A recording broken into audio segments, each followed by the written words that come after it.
Hijaunya lembah, hijaunya lereng pegunungan. Seri 5 Pelangi di Langit Singasari. Cerita, Esa Mintarja. Audiobook, novel silat. Bab 104. Di padang perdu itu, para prajurit Sangling tidak sempat menyediakan makan bagi mereka sendiri. Selain mereka sudah tidak mempunyai bekal lagi, mereka pun tidak mau menarik perhatian dengan asap yang mengepul. Karena itu, mereka memang harus menahan diri untuk tidak merasakan lapar, karena mereka baru makan sekali di saat mereka meninggalkan tempat mereka bermalam semalam. Tetapi para prajurit itu memang sudah terlatih untuk menahan haus dan lapar. Jika mereka terlibat dalam pertempuran sehari penuh maka mereka tidak boleh menyerah karena lapar dan haus. Namun seorang prajurit yang berbaring di bawah sebatang pohon perdu berdesis. Ada bedanya. Dalam pertempuran kita tidak sempat merasakan lapar dan haus. Tetapi justru karena kita hanya terbaring sambil merenung seperti ini, maka rasa-rasanya perutku tidak dapat lagi menahan pedih.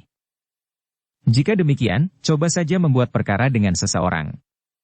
Lalu kalian berkelahi. Maka perasaan laparmu akan hilang, desis kawannya. Jangan begitu, geram prajurit yang lapar itu. Kau menghina aku. Kau kira aku senang membuat perkara. Sudahlah, desis kawannya. Apa, sahut prajurit yang lapar itu. Cukup begitu?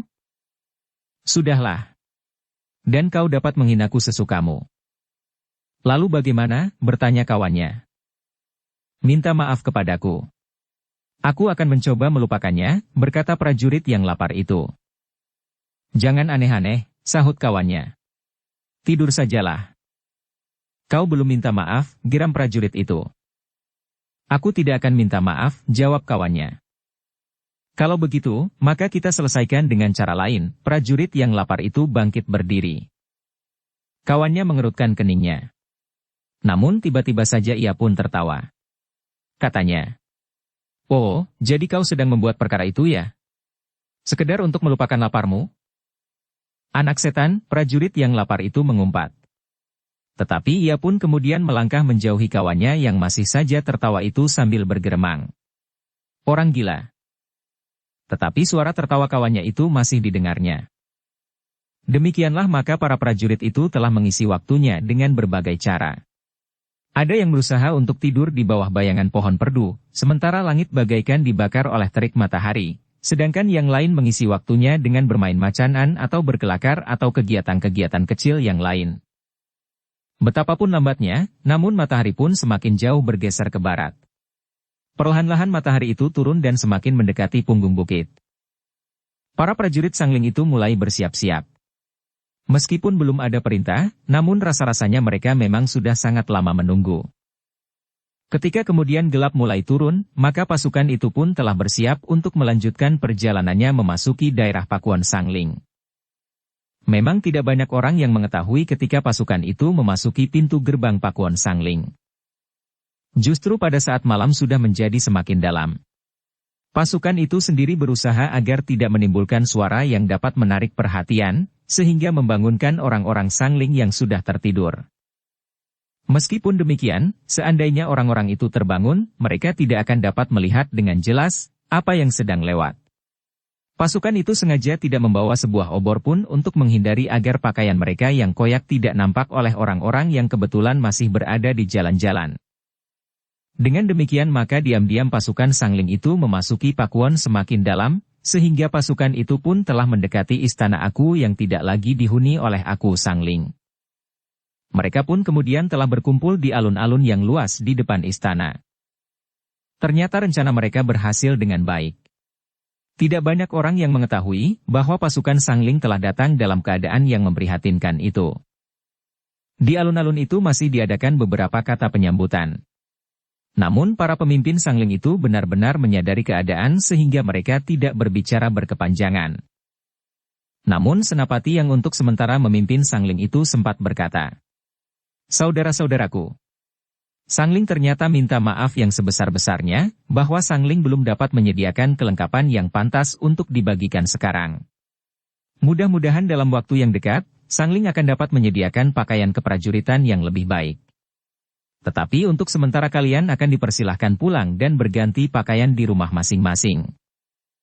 Kenapa kami memilih jalan itu, berkata Senapati Sangling. Selain kami memang belum dapat menyediakan pakaian itu sekarang, kami pun yakin bahwa kalian telah terlalu lama terpisah dari keluarga kalian, sehingga kalian akan disambut gembira oleh keluarga kalian. Sebenarnya lah para prajurit Sangling yang pernah menjadi tawanan di Padepokan Suryantal itu memang gembira dengan kesempatan itu, meskipun pakaian mereka tidak pantas lagi untuk disebut pakaian seorang prajurit. Namun keluarga mereka pun tentu akan memaklumi bahwa mereka adalah prajurit yang lelah mengalami kekalahan di peperangan. Sejenak kemudian, pasukan itu pun telah dibubarkan. Pasukan Sangling yang berpakaian lengkap telah memasuki halaman istana Aku, sementara bekas tawanan yang kembali itu pun telah bertebaran kembali ke rumah masing-masing. Karena kedatangan pasukan itu tidak banyak dilihat orang, maka kedatangan para prajurit itu di rumah masing-masing memang sangat mengejutkan. Ketika pintu rumah yang sudah tertutup itu diketuk orang, maka penghuninya merasa ragu-ragu untuk membukakannya. Tetapi tiba-tiba saja mereka mendengar suara yang mereka kenal dengan baik yang sudah cukup lama tidak pernah menyentuh telinganya. Meskipun ragu-ragu, namun keluarga mereka pun akhirnya telah membuka pintu rumahnya. Maka sesaat kemudian di Pakuwon Sangling itu telah terdengar banyak suara tangis. Meskipun bukan tangis kesedihan. Rumah-rumah yang telah diketuk pintunya dan menerima kembali salah seorang keluarganya yang dianggap sudah hilang itu pun menjadi sibuk. Dapur pun mulai berasap lagi dan di Pakiwan pun terdengar senggot timba berderit. Demikian orang-orang yang pulang itu selesai mandi dan berpakaian lebih baik dari yang dikenakannya, maka makanan dan minuman panas pun telah tersedia. Sambil makan dan minum, maka orang-orang yang baru pulang itu pun telah bercerita tentang pengalamannya selama berada di Padepokan Suryantal. Sebenarnya sikap Aku Lemah Warah cukup baik, berkata orang-orang itu. Tetapi prajurit Lemah Warah adalah prajurit yang keras. Suasana yang gembira itu berlangsung sampai menjelang matahari terbit. Baru kemudian prajurit yang pernah ditawan di Padepokan Suryantal itu merasa kantuk oleh kelebihan yang menekannya. Namun ada di antara mereka yang berpesan kepada keluarganya agar pakaiannya yang kotor dan koyak itu jangan dibuang. Besok aku akan mencucinya dan menyimpannya sebagai kenang-kenangan bahwa aku pernah menjadi tawanan di Padepokan Suryantal, berkata para bekas tawanan itu. Namun ada juga di antara mereka yang menjadi sangat benci dengan pakaiannya itu sehingga malam itu juga mereka telah membakarnya. Sementara itu di istana Aku telah terjadi kesibukan tersendiri. Para senapati sedang menyusun daftar nama mereka yang tidak dapat pulang kembali ke Sangling. Namun ternyata bahwa mereka memerlukan para pemimpin kelompok untuk melengkapi nama-nama prajurit Sangling yang gugur di Padepokan Suryantal.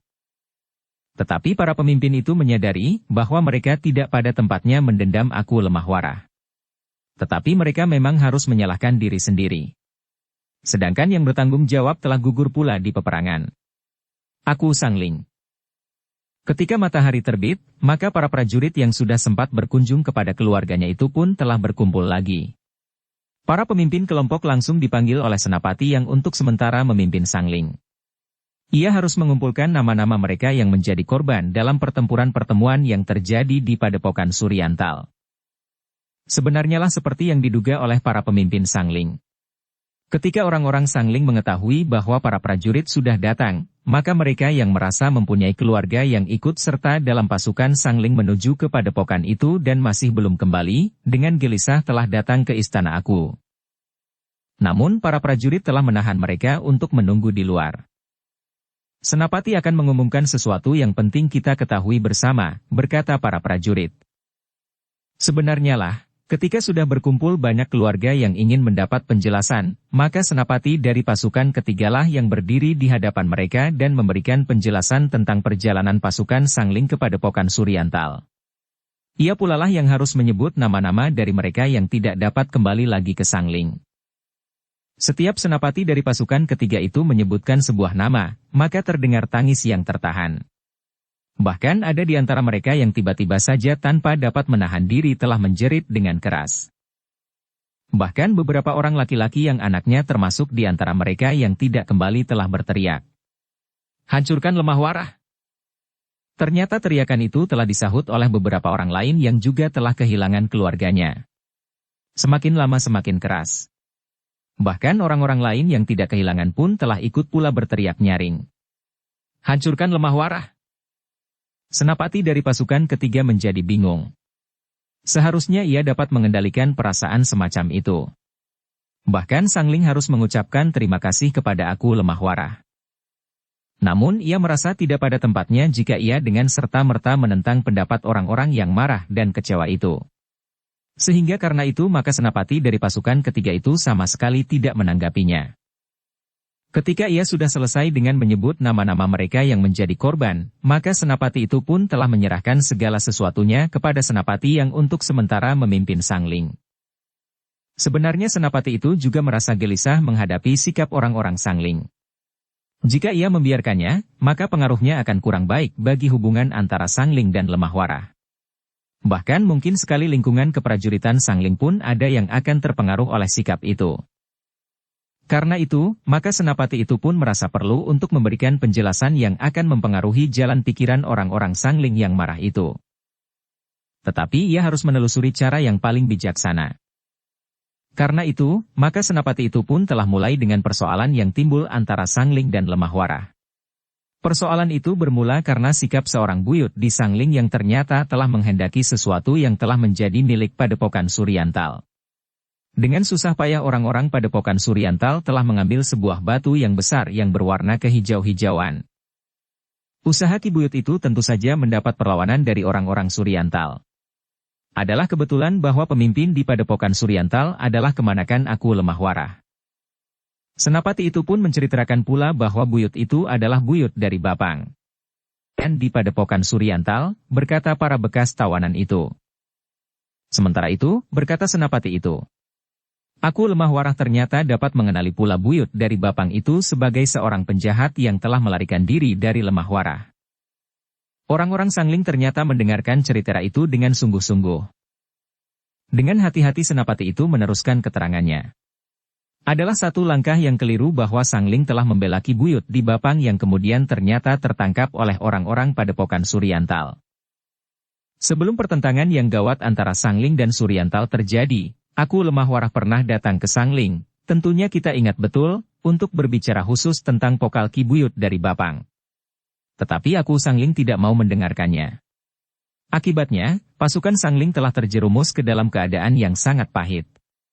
Perang yang besar tidak dapat dihindari lagi, justru karena Aku Sangling ingin membebaskan Ki Buyut di Bapang. Seorang itu telah mengambil nyawa beberapa orang yang tadi disebut namanya oleh senapati dari pasukan ketiga. Tetapi mereka telah dibunuh oleh orang-orang Lemah Warah, teriak seseorang. Tetapi kita tidak boleh melupakan sebabnya, berkata senapati itu. Sanglinglah yang menyerang, sehingga Lemah Warah harus bertahan. Tetapi ternyata bahwa kita semuanya menjadi korban. Aku sendiri terbunuh, karena aku terlalu memanjakan Ki Buyut Bapang yang ternyata bukan orang baik-baik. Saudara seperguruan aku pun terluka parah.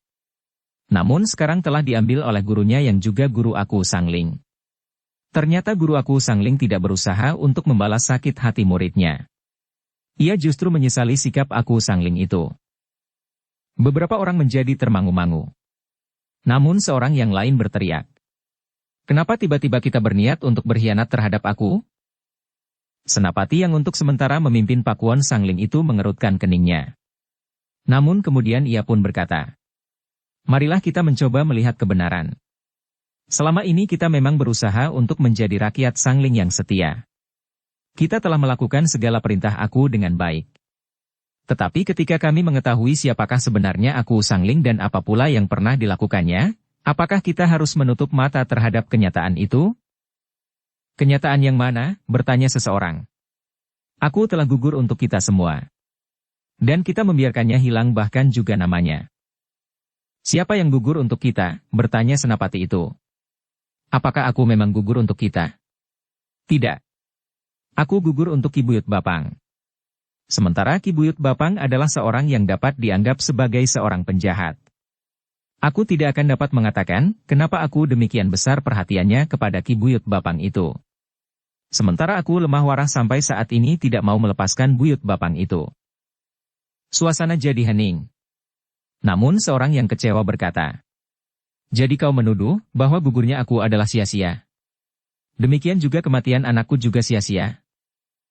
Senapati itu menjadi berdebar-debar. Pertanyaan itu memang sulit untuk dijawabnya. Namun dalam pada itu, tiba-tiba saja terdengar suara lantang. Bukan sekedar menggetarkan selaput telinga, tetapi suara itu rasa-rasanya bagaikan menggeletarkan udara, menerpa isi dada setiap orang. Ya, kematian itu memang sia-sia. Semua orang berpaling ke arah yang tidak sama. Mereka tidak tahu pasti dari mana arah suara itu. Namun kemudian mereka melihat seorang yang berjalan dengan langkah tetap ke arah Senapati yang untuk sementara memimpin Pakuan Sangling. Orang itu pun kemudian berdiri tegak di sebelah Senapati ini. Sekali lagi ia berkata, "Seperti aku katakan, kematian aku adalah sia-sia. Kematian prajurit Sangling yang lain juga sia-sia." Persetan, seorang ayah yang marah tiba-tiba saja telah melangkah maju. "Kau katakan kematian anakku sia-sia?" "Ya, sia-sia." "Sekali lagi, kematian prajurit Sangling sia-sia," berkata orang itu. Seorang ayah yang marah tiba-tiba telah menyerang orang itu. Ternyata ia membawa pisau belati yang tajam. Dengan garangnya ia telah mengayunkan pisaunya ke arah dada orang itu. Demikian cepatnya sehingga tidak sempat dicegah oleh siapapun, karena tidak seorang pun menduga bahwa hal seperti itu akan terjadi. Beberapa orang memang meloncat untuk berusaha mencegah. Tetapi mereka agaknya telah terlambat. Demikian juga Senapati yang sedang berbicara kepada orang-orang Sangling itu. Namun yang terjadi memang sulit untuk dimengerti. Ketika orang-orang itu menyadari keadaan, maka mereka melihat orang yang diserang itu tengah menolong ayah prajurit yang gugur itu untuk berdiri. Sementara pisau belatinya telah berada di tangannya. "Berdirilah," berkata orang itu. Ayah dari prajurit yang gugur itu pun tidak mengerti apa yang telah terjadi. Ia hanya merasakan seakan-akan semuanya menjadi gelap. Hanya untuk sesaat. Kemudian ketika ia menyadari keadaannya orang itu telah menolongnya berdiri. Pisaunya telah berada di tangan orang itu. Semua orang tercengang karenanya. Bahkan Senapati dari pasukan ketiga serta Senapati yang untuk sementara memimpin Sangling itu pun menjadi heran. "Pergilah," berkata orang itu sambil menyerahkan pisau itu kembali. Tanpa sadar, maka orang itu telah menerima pisaunya. Kemudian melangkah dengan kepala tunduk meninggalkan orang yang aneh itu. Sementara itu ia mendengar suara orang itu bergulung-gulung menggetarkan udara. "Aku adalah guru aku Sangling." Semua orang terkejut karenanya. Itulah sebabnya maka ia mampu membuat pengeram-eram. Sementara itu semua orang pun merasakan getaran yang bahkan mengguncang dada mereka. "Nah, dengar," berkata orang yang menyebut dirinya guru aku Sangling itu. "Kematian aku Sangling dan para prajurit memang sia-sia. Mereka tidak memberikan arti apa-apa bagi tanah ini, karena sebenarnya lah aku berperang tidak untuk kepentingan Ki Buyut di Bapang. Tetapi meskipun kematian para prajurit itu sia-sia, tetapi bukan karena kesalahan mereka.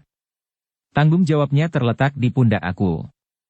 Para prajurit yang mati dalam kesia-siaan itu merupakan korban dari ketamakan aku Sangling. Ia merasa memiliki ilmu yang sulit diimbangi. Karena itu maka ia pun merasa dirinya tidak terkalahkan. Namun ternyata aku Lemah Warah pun memiliki ilmu yang sangat tinggi, sehingga akhirnya aku Lemah Warah telah berhasil membunuhnya." Semua orang mendengarkannya dengan saksama. Sementara guru aku itu berkata, "Itulah sebabnya aku sama sekali tidak menuntut balas. Biarlah muridku yang tamak itu dihancurkan oleh ketamakannya sendiri, sehingga dengan demikian, maka akan tumbuh kekuatan baru yang lebih baik di tanah ini." Para prajurit dan orang-orang Sangling mendengarkannya dengan saksama. Namun mereka mengerti maksud dari apa yang dikatakan oleh orang itu.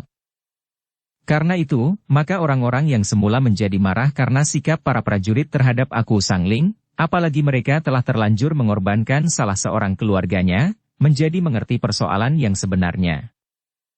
Bahkan orang yang mengaku guru aku Sangling itu pun berkata, "Dalam peristiwa ini hampir saja aku Sangling menyeret pula saudara seperguruannya. Untunglah bahwa saudara seperguruan aku itu masih dapat diselamatkan dan kini aku rawat di padepokanku. Jika orang itu mati pula, maka aku telah kehilangan 2 orang muridku." Orang-orang Sangling yang telah kehilangan seorang keluarganya itu pun kemudian menjadi pasrah dan tidak lagi berusaha untuk menuntut. Senapati yang untuk sementara memimpin Sangling itu menarik nafas dalam-dalam. Dengan nada rendah ia berkata, "Terima kasih atas kehadiran Kisanak." Orang itu berpaling kepada Senapati itu. Katanya, Aku memang guru aku Sangling, aku sudah mengira bahwa hal seperti ini akan terjadi. Sebenarnya lah kalian harus berterima kasih kepada aku lemah warah. Ya, jawab senapati itu. Kami memang harus berterima kasih kepada aku lemah warah. Sudahlah, berkata orang itu. Semoga tidak terjadi sesuatu di Sangling. Namun dalam hubungan dengan meninggalnya aku, apa yang akan kau lakukan? Aku akan memberikan laporan selengkap-lengkapnya ke Kediri, jawab senapati itu. Satu langkah yang tepat, berkata orang itu. Lakukanlah. Jika kau terlambat, mungkin kau dapat dianggap bersalah. Mungkin aku lemah warah pun akan memberikan laporan pula, sehingga laporan kalian akan diperbandingkan dengan laporan aku lemah warah. Mudah-mudahan laporan aku lemah warah tidak bergeser dari kenyataan yang telah terjadi, berkata senapati itu. Sehingga laporannya tidak akan berselisih dengan laporan yang akan aku berikan. Menurut perhitunganku, laporan aku lemah warah akan memuat kenyataan yang telah terjadi menurut penglihatannya. Jika ada yang berbeda itu bukan karena aku ingin memalsukan kenyataan. Tetapi agaknya memang tanggapan aku terhadap peristiwa yang dilaporkannya itu berbeda dengan tanggapanmu, berkata orang itu. Senapati itu mengangguk kecil sambil berkata, ya. Agaknya memang demikian. Tetapi apapun juga yang terjadi, maka kau segera harus melaporkannya kepada para pemimpin di Kediri, berkata orang itu. Besok aku akan pergi ke Kediri, jawab senapati itu. Hari ini aku akan menyusun laporan itu selengkap-lengkapnya. Bagus, berkata orang itu. Lakukanlah. Sekarang aku minta diri. Orang itu pun kemudian telah berkata kepada orang-orang Sangling dan para prajurit. Tenanglah kalian. Lakukan kewajiban kalian masing-masing.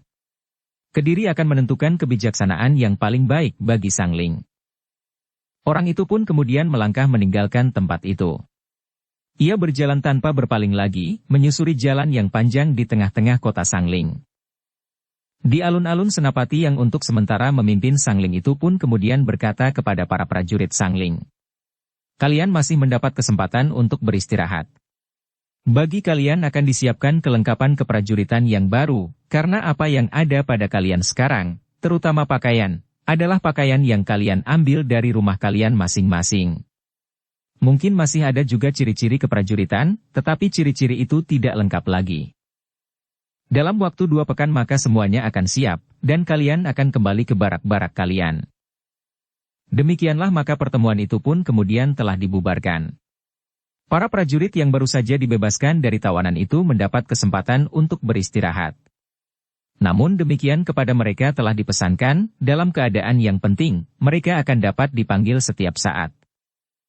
Sementara itu, ketika para prajurit yang baru saja dibebaskan dari tawanan itu telah meninggalkan alun-alun Sangling, maka para senapati telah berkumpul untuk menyusun laporan yang akan disampaikan kepada para pemimpin di Kediri. Jika mungkin utusan mereka akan menghadap Sri Baginda langsung. Dengan teliti para senapati itu telah menyusun laporan yang akan dibawa oleh utusan mereka, sehingga laporan mereka itu benar-benar merupakan laporan yang tidak dibuat-buat dan apalagi dapat dituduh sebagai laporan palsu. Di hari berikutnya, maka 3 orang senapati telah meninggalkan Sangling menuju ke Kediri. Ternyata permohonan mereka untuk menghadap Sri Baginda dikabulkan. Tetapi mereka harus menunggu semalam lagi, karena baru di hari kemudian Sri Baginda mempunyai waktu untuk menerima mereka. Namun para senapati itu terkejut, ketika di hari berikutnya, ketika mereka menghadap, aku lemah warah telah menghadap pula. Tetapi aku datang sendiri tanpa kedua orang kemanakannya yang disebutnya bernama Mahisa Murti dan Mahisa Pukat.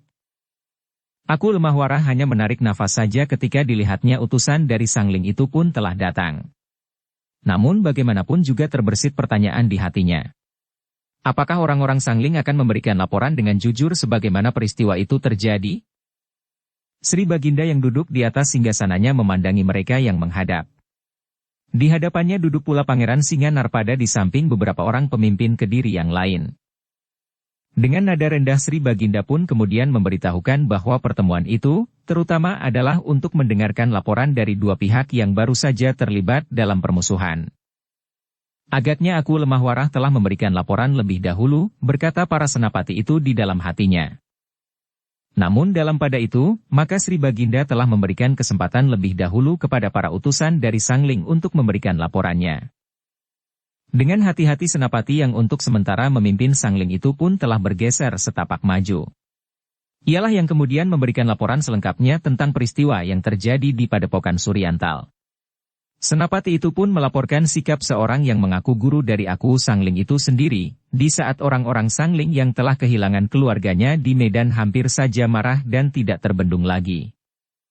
Sri Baginda mendengarkan laporan itu dengan saksama. Demikian juga orang-orang yang hadir dalam pertemuan itu, termasuk Aku Lemahwarah. Namun ketika Senapati itu sampai pada akhir dari laporannya ternyata Sri Baginda tidak menanggapinya sendiri. Ternyata Sri Baginda telah bertanya kepada Aku Lemahwarah. Bagaimana menurut pendapatmu? Aku Lemahwarah itu pun menyembah sambil menjawab. Ampun Baginda.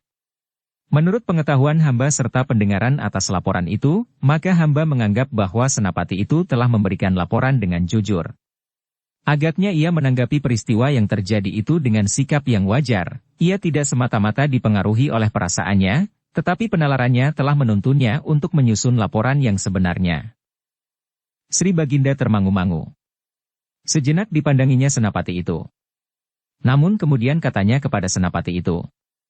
Laporanmu dibenarkan. Senapati itu menarik nafas dalam-dalam. Tetapi ia tidak mengatakan sesuatu lagi. Untuk beberapa saat Senapati itu hanya menunduk saja. Sementara Sri Baginda telah minta pendapat Pangeran Singanarpada apakah yang sebaiknya dilakukan atas Pakuan Sangling. Kita wajib memikirkannya Sri Baginda, berkata Pangeran Singanarpada. Biarlah Sri Baginda menetapkan untuk sementara Senapati itu memimpin Sangling sampai saatnya akan ditunjuk orang lain yang akan menggantikan kedudukan Aku Sangling yang terbunuh itu. Sri Baginda mengangguk-angguk. Lalu katanya, baiklah. Aku telah menetapkan Senapati yang untuk sementara memimpin Pakuan itu untuk tetap dalam tugasnya sampai ada ketentuan lain. Senapati itu menyembah sambil membungkuk hormat. Katanya, hamba akan menjunjung segala titah Sri Baginda. Dengan demikian, maka ketiga orang Senapati itu sudah tidak mempunyai kepentingan lain dengan pertemuan itu. Karena itu maka Sri Baginda pun kemudian telah memperkenankan mereka meninggalkan Paseban. Ketika ketiga orang Senapati itu berpacu kembali ke Sangling, seorang di antara mereka berkata, Sri Baginda nampaknya agak berbeda dengan Sri Baginda beberapa saat yang lampau. Kenapa? Bertanya kawannya. Nampaknya Sri Baginda tidak lagi bergairah dalam pemerintahan. Segala sesuatunya tergantung kepada Pangeran Singanarpada, sahut yang pertama. Kawannya merenung sejenak. Namun kemudian katanya, nampaknya memang demikian. Mungkin sesuatu telah terjadi, atau barangkali hari ini Sri Baginda dalam keadaan yang tidak begitu gembira. Para Senapati itu menarik nafas panjang. Namun tiba-tiba saja seorang di antara mereka berkata, ternyata Aku Lemahwarah benar-benar jujur terhadap kita. Ya, sahut kawannya. Ternyata kecemasan kita tidak beralasan sama sekali. Aku malu terhadap dugaan-dugaan atas Aku Lemahwarah sebelumnya, berkata yang seorang lagi. Sudahlah, berkata yang pertama. Sekali lagi kita mengucapkan terima kasih kepadanya. Kawan-kawannya hanya mengangguk-angguk saja, sementara kuda mereka berpacu semakin jauh dari kota raja. Di Paseban, Sri Baginda telah menugaskan kepada Aku Lemahwarah dan Pangeran Singanarpada untuk mengamati dengan saksama keadaan di Sangling. Merekalah yang kemudian diminta untuk memberikan pendapatnya tentang kemungkinan-kemungkinan yang dapat diterapkan bagi Pakuan yang kosong itu. Sri Baginda, mohon Pangeran Singanarpada. Jika demikian maka hamba akan mohon izin untuk pergi ke Sangling. Hamba ingin melihat sendiri, apa yang telah terjadi dan apa pula yang kini berkembang di Sangling. Dengan demikian maka pendapat hamba tidak sekedar berdasarkan kepada dugaan atau barangkali perhitungan saja. Tetapi juga atas dasar penglihatan dan pengamatan hamba atas daerah itu. Sri Baginda termangu-mangu sejenak. Namun kemudian katanya, baiklah. Tetapi kau jangan terlalu lama meninggalkan Kediri. Demikianlah, maka Pangeran Singanarpada dan Aku Lemahwarah pun telah mohon diri untuk melakukan tugas mereka. Namun Pangeran Singanarpada tidak akan langsung ke Sangling. Tetapi lebih dahulu singgah di Lemahwarah. Untuk melakukan tugasnya, maka Pangeran Singanarpada dan aku Lemah Warah memang harus berada di Sangling untuk beberapa lama. Atau setidak-tidaknya berada di dekat Pakuan Sangling.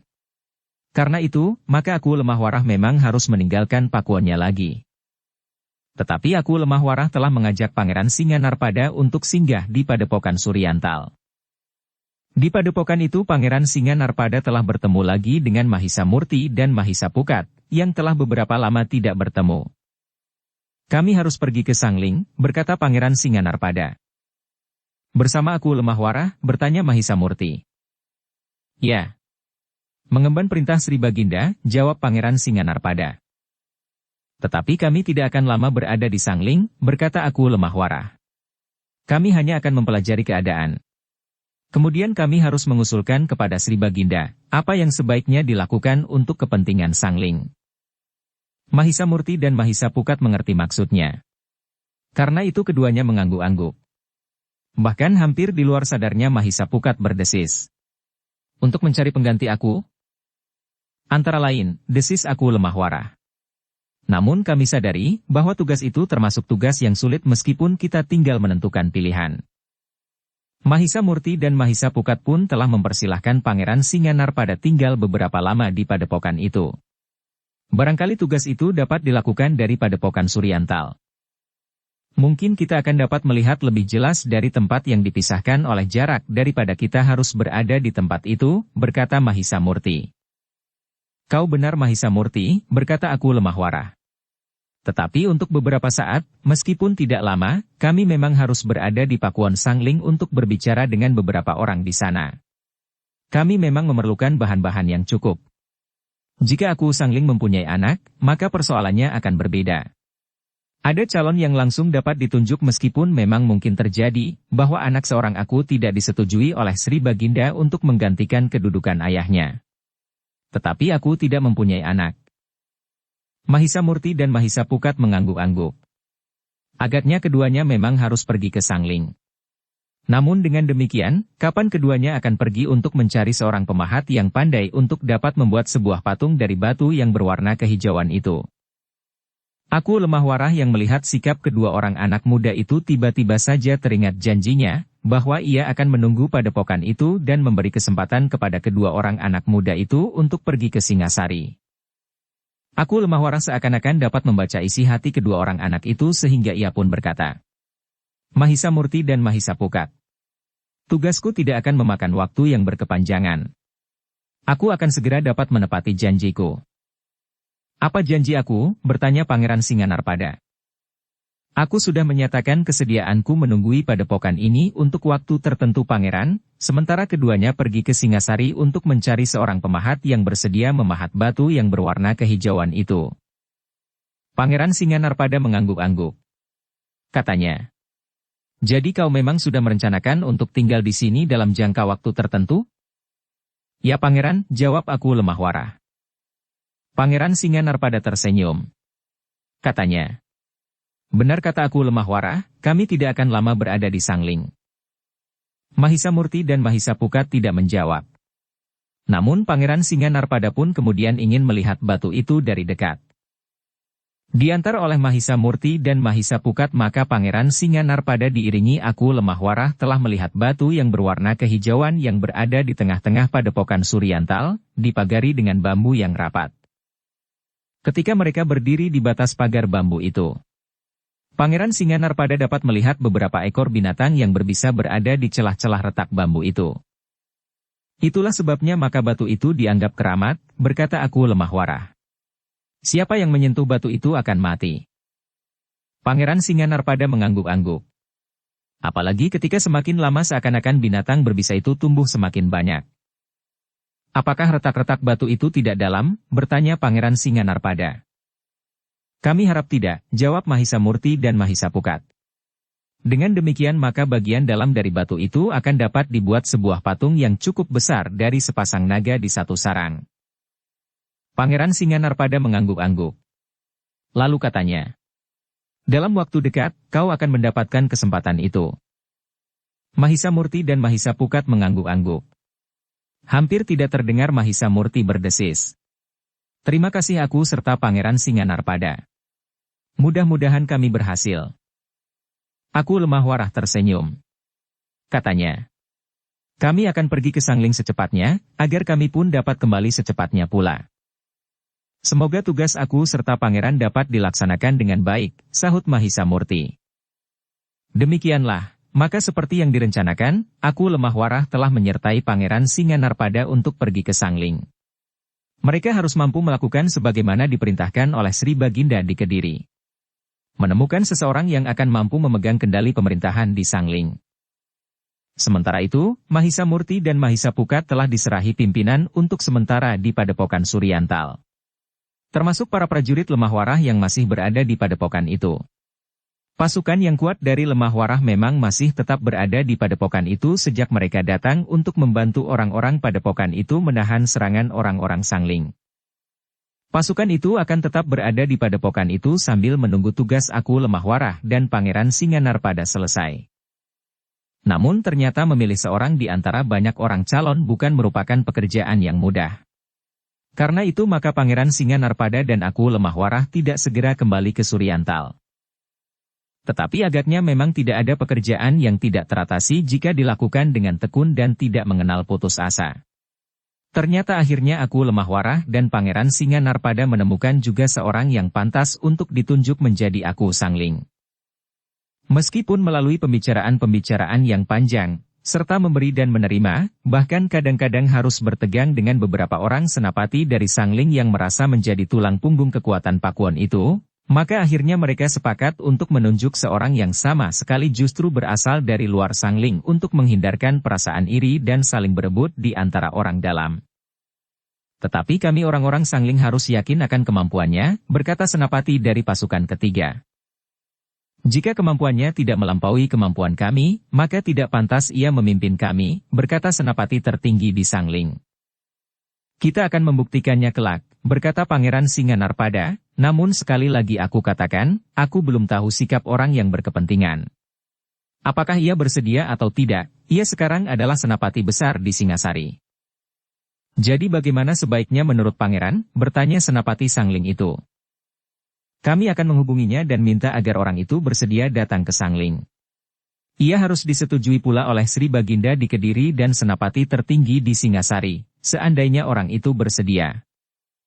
Segala sesuatunya terserah kepada aku, asal itu akan membawa kebaikan atas Pakuan Sangling ini, sahut senapati tertinggi di Sangling itu. Baiklah, berkata aku Sangling. Pangeran Singanarpada dan aku akan menemuinya dalam waktu dekat. Kemudian kami akan datang lagi kemari untuk memberitahukan hasil dari perjalanan kami. Tetapi siapakah nama orang itu? Bertanya para senapati Sangling. Pangeran Singanarpada dan aku Lemah Warah menjadi ragu-ragu. Bahkan kemudian Pangeran Singanarpada pun bertanya. Apakah nama itu perlu sekali bagi kalian? Tentu, jawab senapati itu. Sambil menarik nafas dalam-dalam Pangeran Singanarpada menjawab. Namanya Mahisa Bungalan. Mahisa Bungalan, desis beberapa orang senapati. Ya. Selain ia masih muda, mempunyai wawasan yang luas dan memiliki kemampuan yang cukup, jawab Pangeran Singanarpada. Para senapati itu termangu-mangu. Tetapi memang nampak pada wajah mereka, bahwa mereka akan dapat menerima orang asing itu, asal orang itu mampu mengalahkan semua senapati yang ada di Sangling. Karena itu, maka Pangeran Singanarpada yang seakan-akan mengerti perasaan mereka pun berkata. Jika orang itu bersedia, akan dilakukan semacam sayembara. Jika ternyata di antara orang-orang Sangling dapat mengalahkan Mahisa Bungalan dalam perang seorang lawan seorang, maka orang itulah yang akan menjadi aku di Sangling. Baiklah Pangeran, berkata senapati tertinggi. Kami akan menunggu. Pangeran Singanarpada dan aku Lemah Warah pun kemudian minta diri kepada orang-orang Sangling setelah beberapa hari ia berada di Pakuan itu untuk mendapat bahan serta keinginan-keinginan orang-orang Sangling tentang persyaratan untuk diangkat menjadi seorang aku. Demikianlah maka Pangeran Singanarpada dan aku Lemah Warah pun telah langsung menuju ke Padepokan Suryantal untuk menemui Mahisa Murti dan Mahisa Pukat.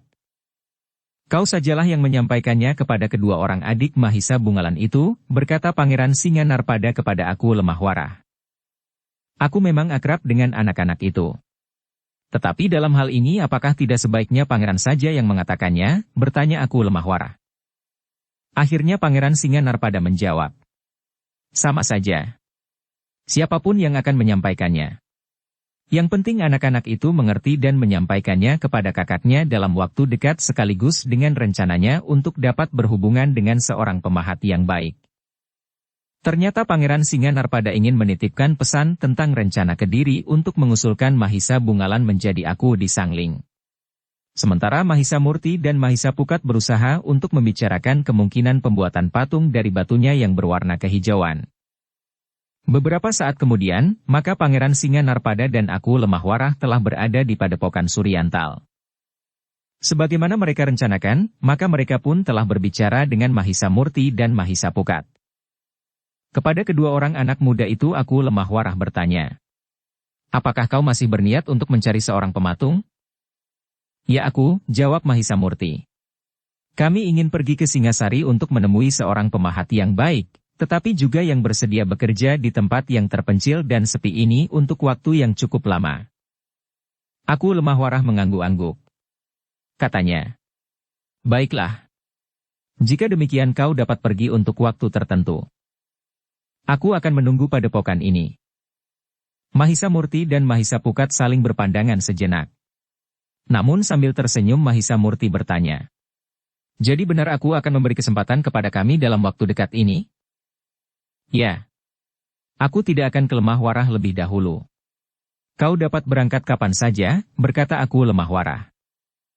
Mahisa Murti dan Mahisa Pukat memandang Pangeran Singanarpada sejenak. Namun pangeran itu pun mengangguk sambil tersenyum. Katanya, Aku Lemah Warah benar. Kau dapat berangkat kapan saja kau kehendaki. Aku Lemah Warah akan berada di sini. Aku pun pada waktu tertentu akan datang lagi kemari, karena tugasku bersama Aku Lemah Warah tentang Aku Sangling masih harus aku selesaikan. Mahisa Murti dan Mahisa Pukat mengangguk-angguk. Namun dalam pada itu Aku Lemah Warah berkata, tetapi Mahisa Murti dan Mahisa Pukat, kalian telah aku anggap sebagai kemanakanku sendiri.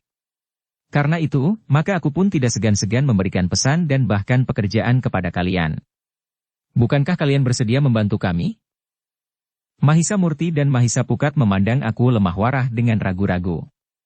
Sementara itu aku pun berkata, Mahisa Murti dan Mahisa Pukat, aku ingin berpesan kepada kalian untuk kalian sampaikan kepada kakak kalian, Mahisa Bungalan. Apa? Bertanya Mahisa Murti. Aku mengenalnya. Sudahlah, berkata Pangeran Singanarpada. Siapa tidak mengenal senapati besar dari Singasari itu? Pangeran Singanarpada berhenti sejenak. Lalu, nah, sampaikan pesan kami. Kediri mengusulkan, maksudku, aku yang mendapat tugas dari Kediri, agar Mahisa Bungalan bersedia mengisi kekosongan jabatan di Sangling. Maksud Pangeran, Kakang Mahisa Bungalan akan dicalonkan menjadi seorang aku di Sangling, bertanya Mahisa Murti dan Mahisa Pukat hampir bersamaan. Pangeran Singanarpada mengangguk-angguk. Namun Mahisa Murti pun kemudian bertanya pula. Tetapi Kakang Mahisa Bungalan bukan orang Sangling. Bagaimana mungkin Kakang Mahisa Bungalan dapat dicalonkan menjadi aku? Apakah hal itu tidak akan menimbulkan persoalan di Sangling? Keluarga dekat aku Sangling akan dapat menuntut haknya. Aku Sangling tidak mempunyai anak. Ia tidak mempunyai saudara pula. Sementara itu, ia telah melakukan satu kesalahan yang dapat dianggap menentang kekuasaan Kediri dan sudah barang tentu kekuasaan Singasari. Karena itu maka Kediri tidak memerlukan lagi, demikian pula kerabatnya.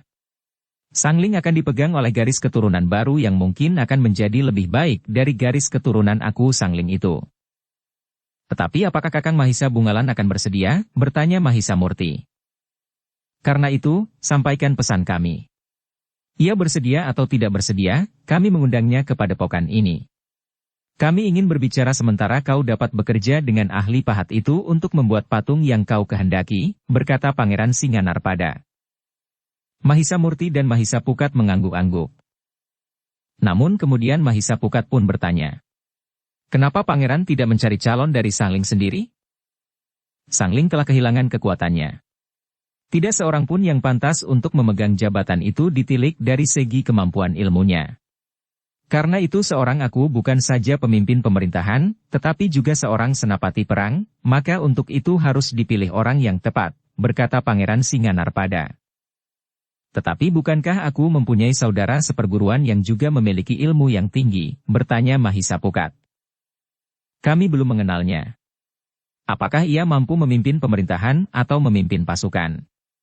Secara pribadi ia memang memiliki ilmu yang tinggi. Tetapi belum tentu, orang-orang yang secara pribadi memiliki kemampuan yang tinggi, akan dapat menjadi seorang pemimpin yang baik. Berbeda dengan Mahisa Bungalan. Kedudukannya sudah jelas, bahwa ia mampu memimpin pasukan dan tentu juga memimpin pemerintahan, jawab Pangeran Singanarpada. Mahisamurti dan Mahisapukat pun kemudian mengangguk-angguk saja. Ia hanya mendapat pesan untuk disampaikan kepada kakaknya. Persoalan yang timbul kemudian, terserah kepada kakaknya itu sendiri. Karena itu, maka Mahisamurti dan Mahisapukat pun kemudian telah mempersiapkan diri. Mereka telah bersepakat untuk segera pergi ke Singasari. Lusa, menjelang matahari terbit, kami akan berangkat, berkata Mahisamurti. Aku lemah warah dan Pangeran Singanarpada ternyata tidak berkeberatan. Kau dapat membawa pengawal jika kau perlukan, berkata aku lemah warah. Tetapi Mahisamurti dan Mahisapukat menggeleng. Kami akan pergi berdua saja, jawab Mahisamurti. Demikianlah, di hari berikutnya, kedua anak muda itu telah mempersiapkan diri. Mereka telah mempersiapkan bekal yang akan mereka bawa di perjalanan. Mereka pun telah mempersiapkan kuda yang akan mereka pergunakan. Sebenarnya lah, di hari berikutnya pula, menjelang matahari terbit, Mahisamurti dan Mahisapukat sudah bersiap. Mereka akan pergi menempuh perjalanan panjang. Singasari. Tetapi keduanya memang sudah mempunyai pengalaman yang cukup. Keduanya adalah pengembara yang pernah menempuh perjalanan yang sangat panjang dan mengalami berbagai macam kesulitan dan mengatasi banyak bahaya di perjalanan. Demikianlah, maka Mahisamurti dan Mahisapukat mulai dengan perjalanannya pula. Tetapi ternyata bahwa perjalanan yang ditempuhnya kali ini tidak banyak mengalami rintangan. Meskipun jaraknya cukup panjang, namun perjalanan itu ditempuhnya dengan lancar. Namun demikian, keduanya terpaksa harus bermalam di perjalanan pula. Tetapi kedua anak muda itu tidak langsung pergi ke istana Singasari untuk menemui kakaknya yang bertugas di sana. Tetapi keduanya lebih dahulu telah pulang untuk menemui ayah mereka lebih dahulu. Mereka ingin menceritakan keinginan mereka sendiri, tentang seorang pemahat yang baik serta batu yang kehijau-hijauan itu sekaligus ingin minta pertimbangan ayahnya tentang rencana Pangeran Singanarpada yang akan mencalonkan kakaknya menjadi Aku di Sangling. Ternyata kedatangan kedua anak laki-lakinya itu mengejutkan Mahendra. Tetapi kedatangan mereka juga sangat menggembirakan hatinya. Sudah agak lama ia tidak mendengar kabarnya. Namun Mahendra yakin bahwa kedua anaknya tentu selamat. Jika tidak, maka ia tentu akan mendapat berita, mungkin dari Lemah Warah, mungkin dari Kediri.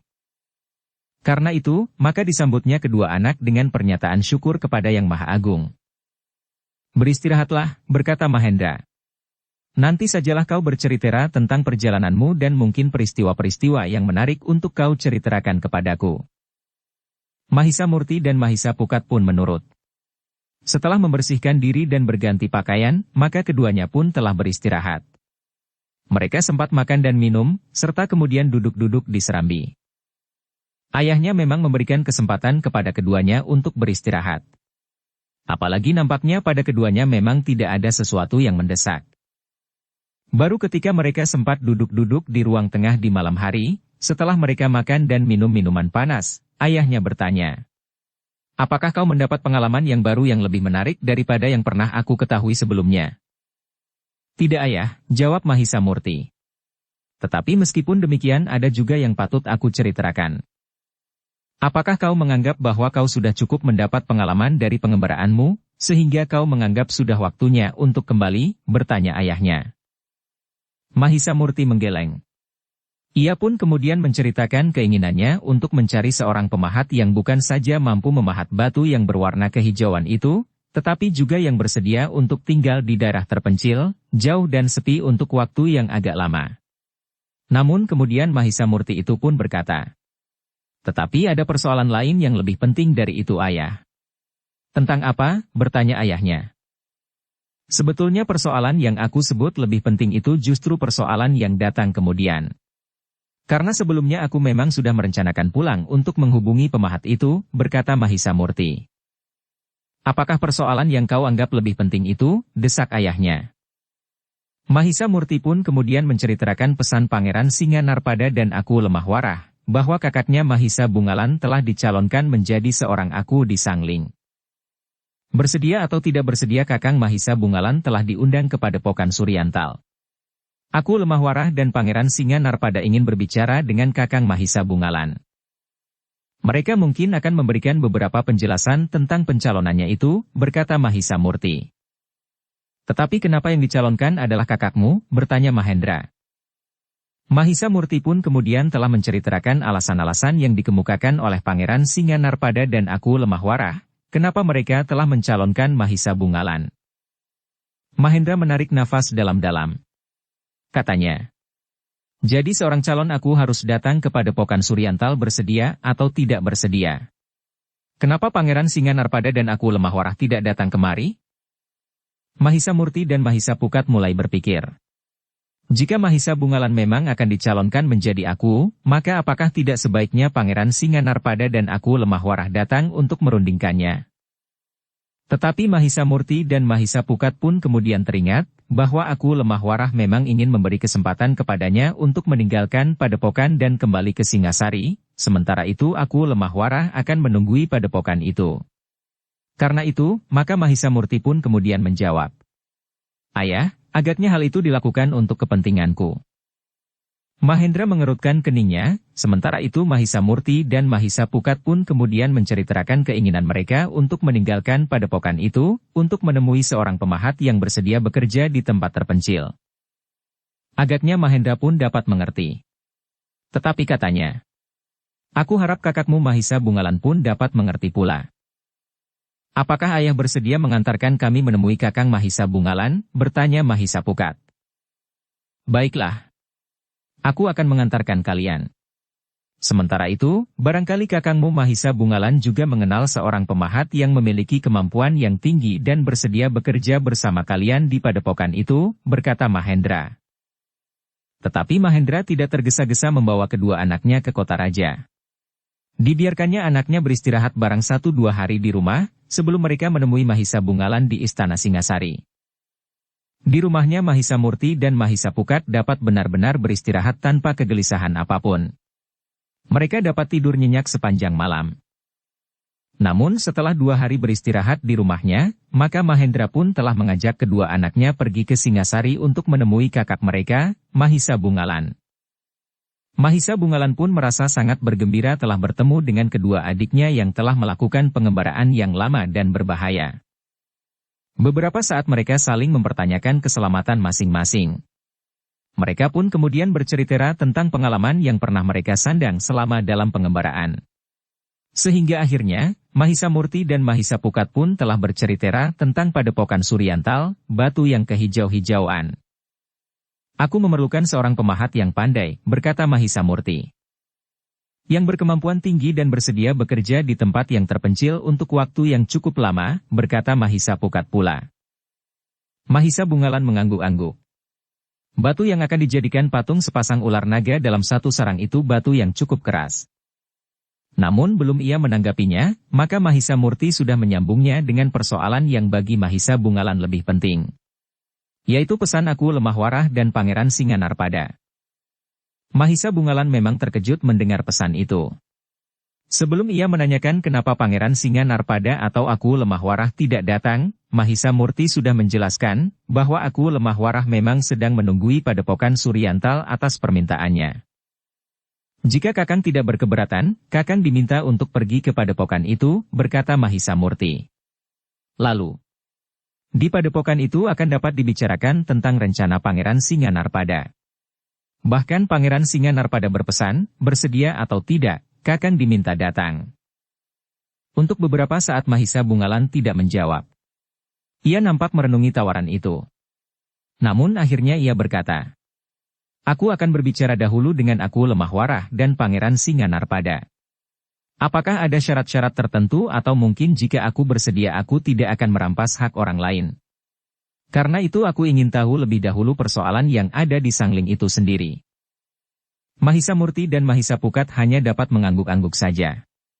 Mereka pun sependapat bahwa tanpa mengetahui persoalan-persoalan yang ada di Sangling, maka mungkin sekali akan dapat timbul benturan-benturan yang tidak diinginkan. Mahisa Bungalan tidak menjawab. Ia nampak merenungi tawaran itu. Namun akhirnya ia berkata, Jadi Kakang akan pergi ke Sangling? Bertanya Mahisa Pukat. Aku akan pergi ke Suryantal, jawab Mahisa Bungalan. Kebetulan sekali, jawab Mahisa Pukat. Kita pergi bersama-sama. Aku dan Mahisa Murti ingin membawa seorang pemahat yang berkemampuan tinggi. Baiklah, berkata Mahisa Bungalan. Aku akan membantumu menghubungi seorang pemahat yang bersedia bekerja di tempat terpencil itu. Bagaimana dengan ayah? Tiba-tiba Mahisa Murti bertanya. Kenapa dengan aku? Bertanya Mahendra. Apakah ayah juga akan pergi ke Suryantal? Bertanya Mahisa Murti. Mahendra tersenyum. Katanya. Aku kira aku tidak perlu ikut bersama kalian.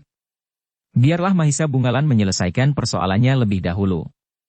Baru kelak aku akan datang, jika ada kesempatan. Aku sependapat ayah, berkata Mahisa Bungalan. Dalam persoalan ini biarlah kami yang menyelesaikannya. Dengan demikian maka ketiga kakak beradik itu telah sepakat untuk pergi bertiga ke Padepokan Suryantal. Tetapi sebelum mereka pergi, maka Mahisa Murti dan Mahisa Pukat akan lebih dahulu berusaha menghubungi seorang pemahat yang diperlukan. Dengan kesepakatan itu, maka Mahendra pun merasa tidak perlu terlalu lama lagi berada di Singasari.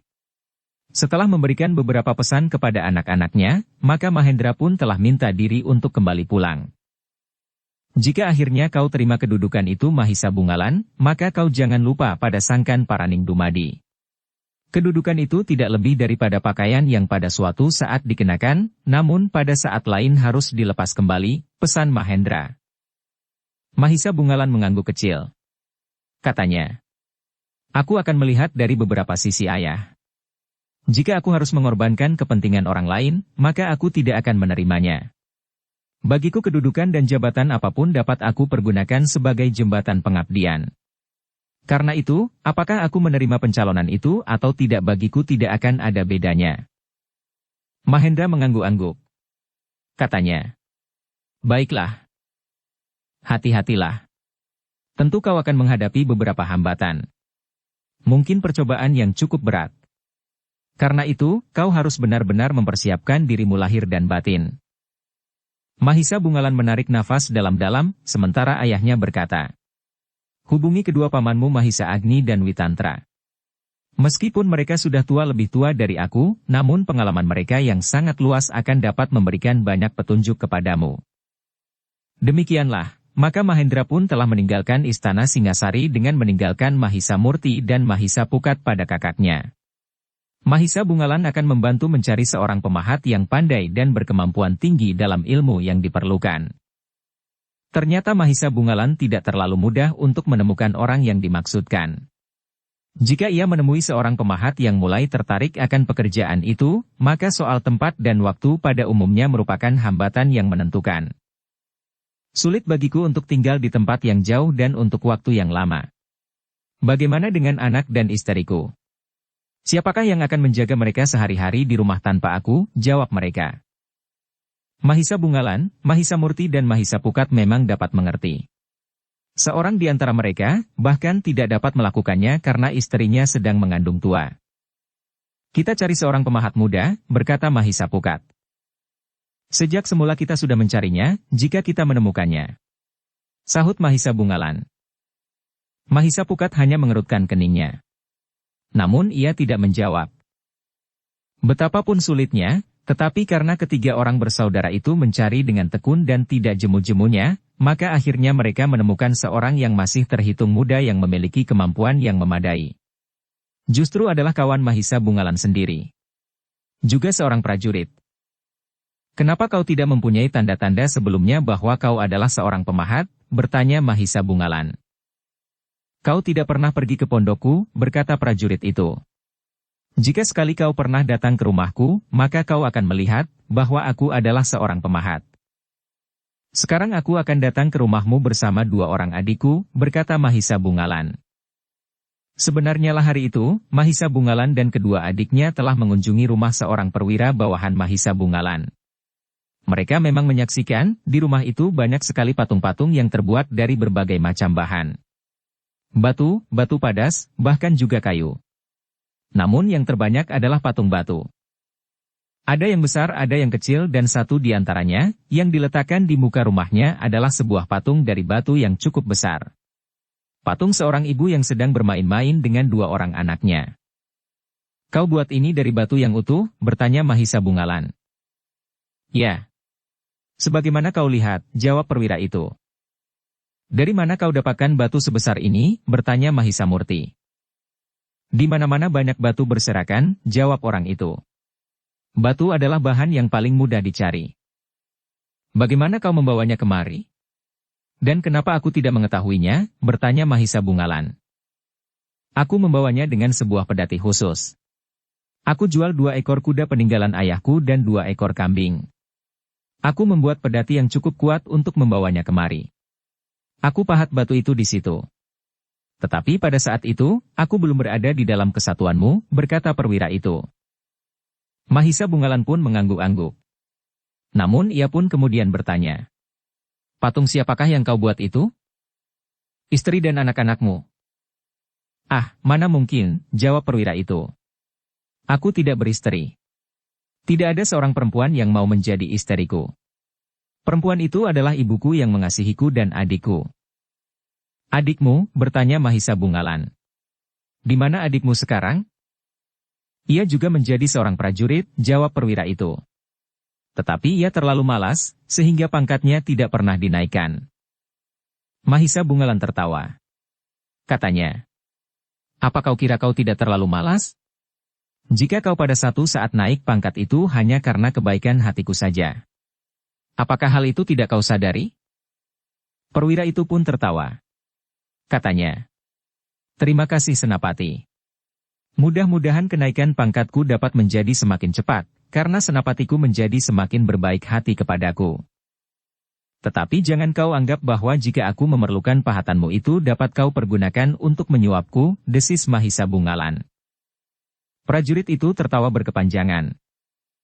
Demikianlah Mahisa Bungalan, Mahisa Murti dan Mahisa Pukat telah mengamati dengan teliti hasil karya perwira itu.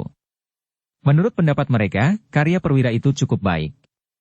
Garis-garis yang tegas mengungkapkan getaran dari dalam dirinya pada saat pahatannya bermain di atas bahan patungnya, membentuk wujud yang tertuang dari dalam dunia angannya. "Nah, apa katamu?" bertanya prajurit itu. Mahisa Murti dan Mahisa Pukat saling berpandangan. Sementara itu kakaknya berkata, "Berterus teranglah. Jika kau setuju, maka aku akan menanyakan kepadanya, apakah ia bersedia bekerja sama dengan kita."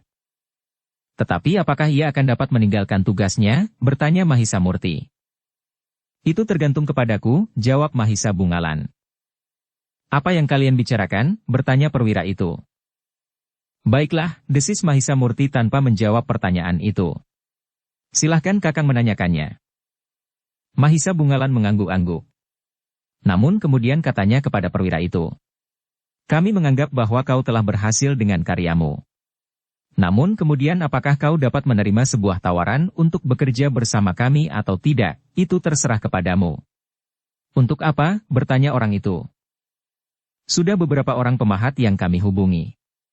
Namun jawabnya hampir sama. Mereka tidak bersedia terlalu lama meninggalkan rumah mereka," berkata Mahisa Bungalan. "Aku kurang mengerti," desis perwira itu. Mahisa Bungalan pun kemudian mengatakan kepada prajurit itu tentang keinginan kedua adiknya untuk mengajak seorang pemahat, memasuki daerah terpencil di sebuah padepokan yang jauh. Dikatakannya pula bahwa di padepokan itu terdapat sebuah batu yang kerasnya melampaui kebanyakan batu. "Aku tahu," potong orang itu. "Kalian ingin aku memahat batu itu untuk dijadikan sebuah patung?" "Benar," jawab Mahisa Bungalan. "Tetapi pada umumnya para pemahat tidak mau melakukan karena pekerjaan itu tentu akan makan waktu lama. Nah, bagaimana dengan kau?" "Aku bersedia." "Dengan senang hati jika aku diizinkan," berkata prajurit itu. "Jika demikian, kita akan membicarakannya dengan sungguh-sungguh. Bukan kau bersedia hanya karena kau menjawab dengan serta-merta.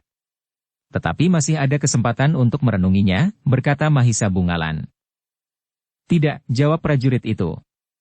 Bukan karena aku menjawab dengan serta-merta. Tetapi aku benar-benar bersedia. Aku senang dengan pekerjaan yang belum pernah aku lakukan sebelumnya. Jika aku harus terus-menerus geladi perang-perangan atau bermain watangan di alun-alun, aku menjadi jemu. Bahkan menjadi seorang prajurit tugasnya tentu bukan hanya geladi perang. Juga di bidang seperti yang akan aku lakukan. Mahisa Bungalan mengangguk-angguk.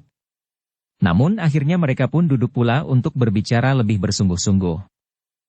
Akhirnya mereka menemukan kesepakatan bahwa prajurit itu akan berangkat bersama Mahisa Bungalan. Mereka akan bersama-sama mohon izin kepada Panglima untuk meninggalkan tugas mereka beberapa lama. Tetapi ajak adikku, berkata prajurit itu tiba-tiba. Mintakan izin untuknya. Ia juga memiliki kemampuan memahat meskipun barangkali masih harus dituntun. Tetapi ia akan dapat membantuku, setidak-tidaknya menyediakan peralatanku. Mahisa Bungalan memandangi kedua adiknya berganti-ganti. Namun Mahisa Murtilah yang menjawab. Kita tidak berkeberatan jika memang orang itu mendapat izin untuk pergi. Mahisa Bungalan mengangguk-angguk. Katanya. Baiklah. Aku akan mengurusnya. Jika semuanya sudah selesai, maka kita akan segera berangkat. Sebenarnya lah, di hari berikutnya maka Mahisa Bungalan telah menghadap panglimanya.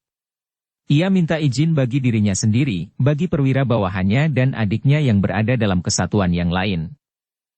Meskipun Mahisa Bungalan masih belum mengatakan alasan yang sebenarnya tentang kepergiannya, namun ia menyinggung serba sedikit, bahwa dalam rangka kepergiannya itu, agaknya menyangkut juga kepentingan pemerintahan Singasari dan Kediri. Ternyata Mahisa Bungalan tidak menemui banyak kesulitan.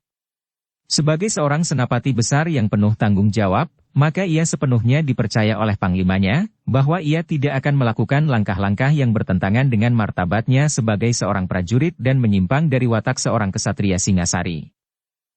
Namun panglima itu berpesan juga, agar Mahisa Bungalan segera kembali kepada tugasnya. Persoalan yang terpenting telah terpecahkan oleh Mahisa Bungalan. Maka menjelang keberangkatannya, maka ia pun telah membenahi diri dan keluarganya yang akan ditinggalkan untuk waktu yang mungkin agak lama. Tetapi Mahisa Bungalan tidak mencemaskan keluarganya, karena ia tinggal di dalam barak khusus dalam lingkungan Istana Singasari. Sehingga keamanannya agak lebih baik daripada jika mereka tinggal di luar lingkungan istana. Sebelum berangkat, maka Mahisa Bungalan, Mahisa Murti dan Mahisa Pukat telah menemui pula Mahisa Agni dan Witantra. Kepada keduanya Mahisa Bungalan berterus terang, bahwa Pangeran Singanarpada telah menyebut-nyebut satu kemungkinan pencalonan baginya untuk memegang jabatan aku di Sangling. Apakah kau sudah pernah mengunjungi Sangling? Bertanya Mahisa Agni. Mahisa Bungalan menggeleng. Katanya. Belum paman. Aku belum mengenal daerah itu dengan baik. Apalagi watak dan sifat orang-orangnya. Kau harus mempelajarinya dengan baik, berkata Witantra. Dengan demikian kau tidak akan menjadi kecewa karenanya. Mungkin kau melihat sesuatu di permukaannya yang menarik. Tetapi ketika kau selami, maka kau temukan keadaan yang sebaliknya. Baik paman, jawab Mahisa Bungalan. Aku akan melihat keadaan Sangling secara sepintas.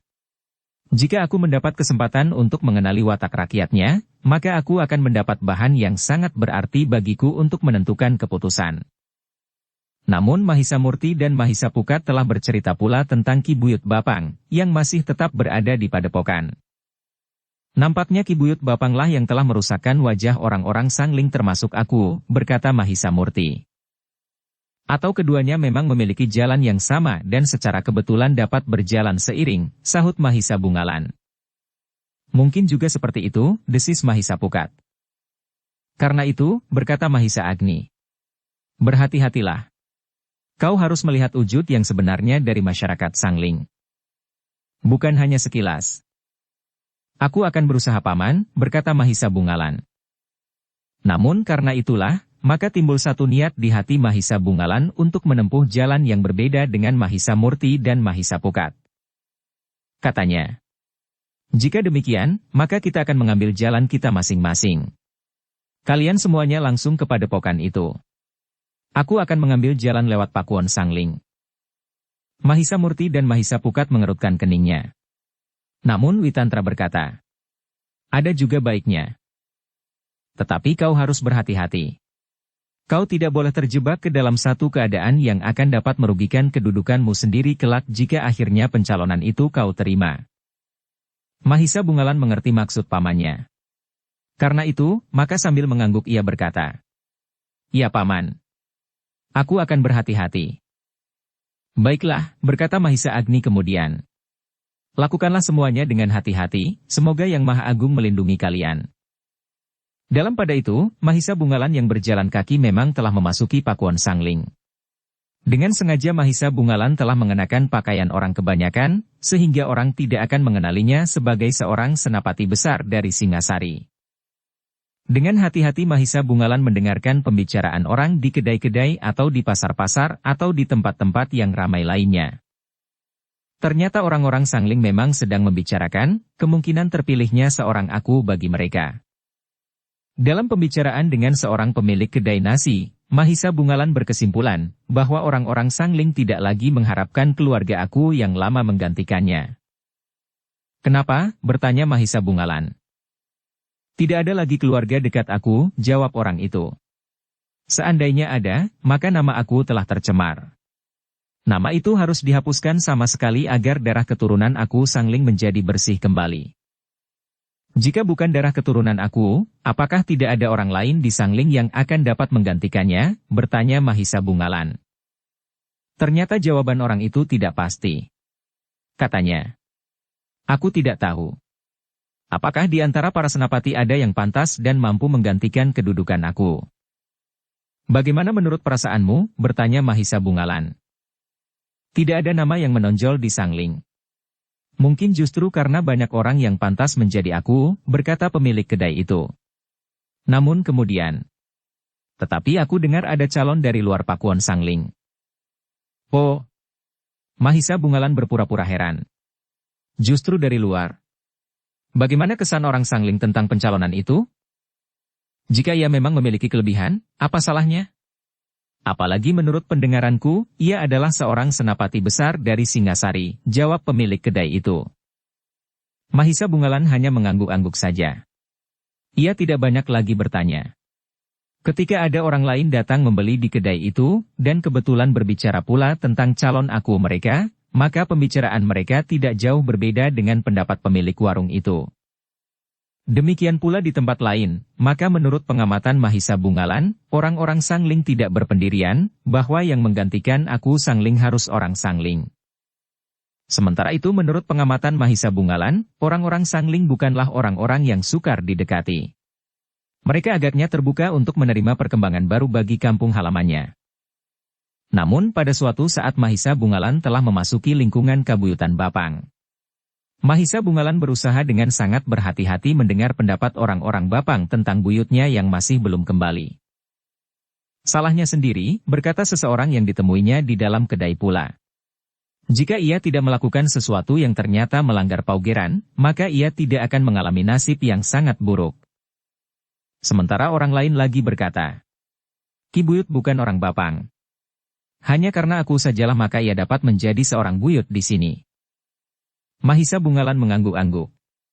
Ia mendapat gambaran yang luas tentang sikap orang-orang Sangling, sehingga nampaknya ia tidak akan mengalami kesulitan karena ia bukan orang Sangling. "Mungkin ada beberapa kekuranganku, tetapi orang-orang Sangling nampaknya bersikap baik," berkata Mahisa Bungalan di dalam hatinya. Rasa-rasanya tidak ada yang menentang kehadiran Mahisa Bungalan di Sangling meskipun mereka belum mengenal siapakah yang akan menjadi pemimpin mereka. Agaknya masih akan ada pendadaran-pendadaran lain yang harus dilakukan. Dalam waktu yang singkat, Mahisa Bungalan telah merambah banyak daerah di Sangling. Agaknya orang-orang yang untuk sementara memimpin Sangling telah memberitahukan kepada rakyatnya dengan jujur apa yang telah terjadi, sehingga orang-orang Sangling mendapat gambaran yang benar tentang keadaan kampung halamannya itu. Dengan bekal itulah, maka Mahisa Bungalan telah meninggalkan Sangling menuju ke Padepokan Suryantal. Ia tidak menutup mata, bahwa masih juga ada 1-2 orang yang agaknya para pengikut Ki Buyut di Bapang yang masih berkeras kepala. Tetapi jumlah mereka tidak berarti dibanding dengan sikap keseluruhan rakyat Sangling. Perjalanan ke Padepokan Suryantal memang merupakan perjalanan yang panjang. Mahisa Bungalan masih harus bermalam di perjalanan. Namun di hari berikutnya ternyata ia telah berada di padepokan Suryantal meskipun sudah menjelang senja. Dengan ketajaman pengamatan seorang pengembara, maka tanda-tanda dan ancar-ancar yang diberikan oleh Mahisa Murti dan Mahisa Pukat telah membawa Mahisa Bungalan datang ke arah yang benar. Kedatangannya di padepokan Suryantal telah disambut dengan gembira oleh Pangeran Singanarpada dan Aku Lemahwara. Agaknya kedatangannya memang sudah ditunggu-tunggu oleh mereka yang berada di padepokan, termasuk dua orang prajurit yang kebetulan adalah pemahat itu. Beberapa saat mereka sempat mempertanyakan tentang keselamatan masing-masing. Kemudian sebelum mereka memasuki pembicaraan yang penting, Pangeran Singanarpada mempersilahkan Mahisa Bungalan untuk beristirahat. Bukankah kita tidak tergesa-gesa? Besok kita mempunyai waktu yang panjang, berkata Pangeran Singanarpada. Terima kasih, berkata Mahisa Bungalan. Aku memang agak letih. Setelah makan malam, maka Mahisa Bungalan pun telah dipersilahkan untuk memasuki biliknya. Meskipun bukan bilik yang terlalu baik, tetapi cukup untuk beristirahat dengan baik semalam suntuk. Jauh lebih baik daripada Mahisa Bungalan bermalam di pategalan atau di padang perdu, atau barangkali di dahan sebatang pohon yang besar. Mahisa Murti dan Mahisa Pukat mengawaninya beberapa lama. Tetapi ketika malam menjadi semakin dalam, maka Mahisa Murti dan Mahisa Pukat pun kemudian telah kembali ke baraknya sendiri. Mereka berada dalam sebuah bilik bersama dua orang prajurit yang akan membantunya membuat sebuah patung dari batu yang berwarna kehijau-hijauan itu.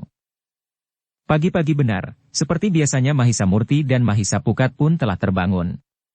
Demikian pula kedua orang prajurit Singasari yang tidur bersama mereka. Namun ketika mereka keluar, maka mereka telah melihat Mahisa Bungalan pun telah berada di luar biliknya. Bahkan ternyata Pangeran Singanarpada dan Aku Lemahwara pun telah terbangun pula.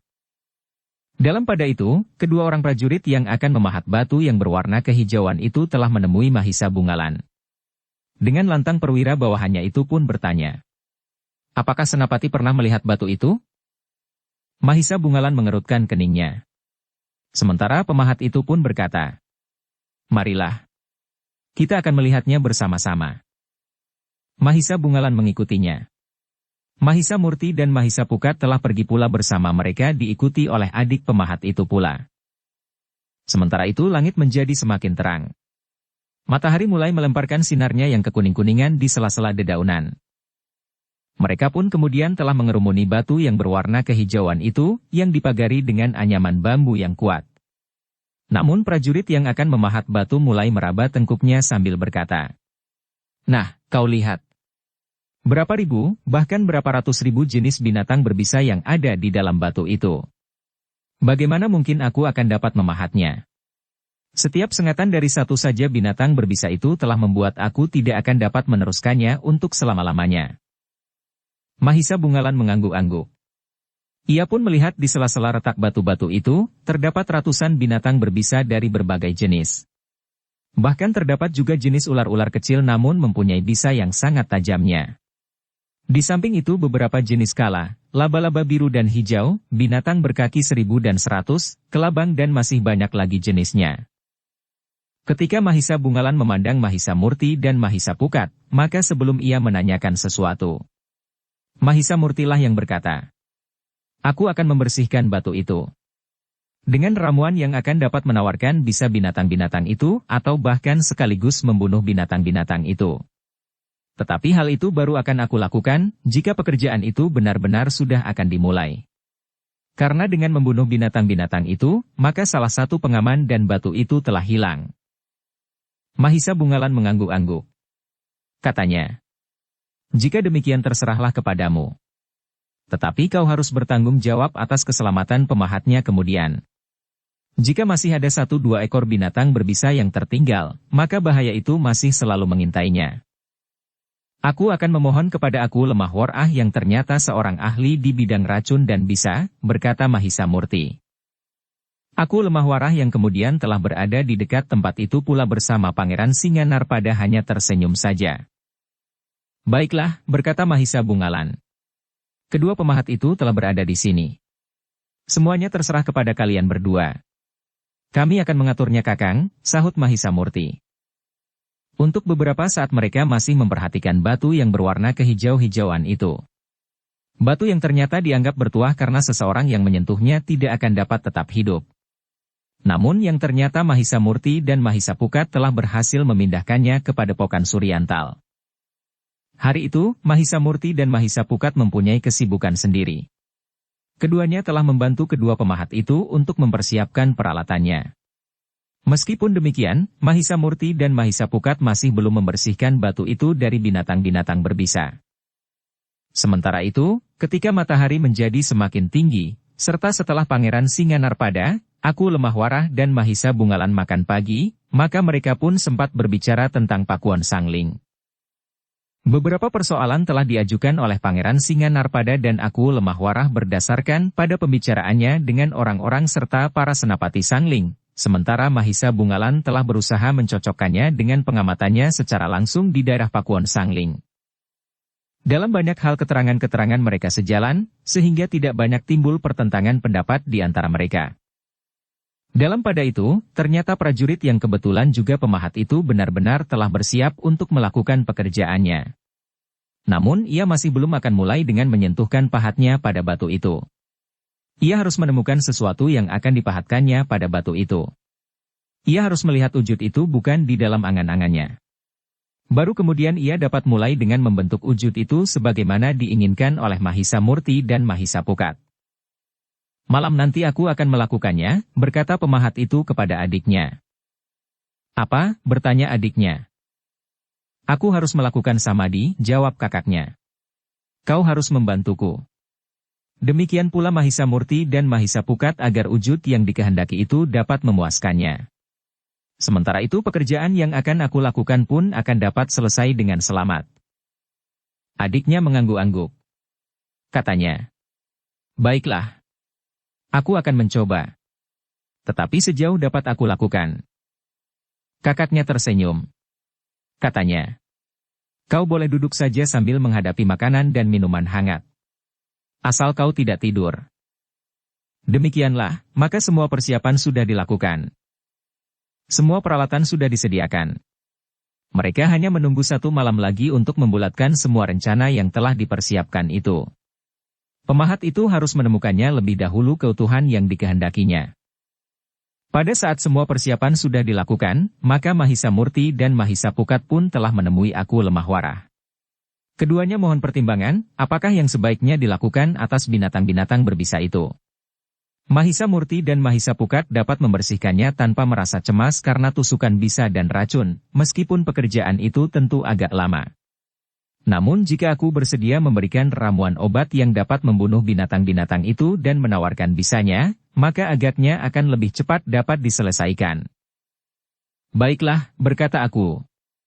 Aku akan menyediakan ramuan itu beberapa jambangan. Kalianlah yang harus menyiramkannya pada retak-retak batu itu, sehingga cairan itu akan dapat masuk sampai ke celah-celahnya. Binatang itu akan mati dan sekaligus racun dan bisa yang ada pada binatang-binatang itu akan menjadi tawar. Tetapi ingat, kalianlah yang harus menyiramkannya.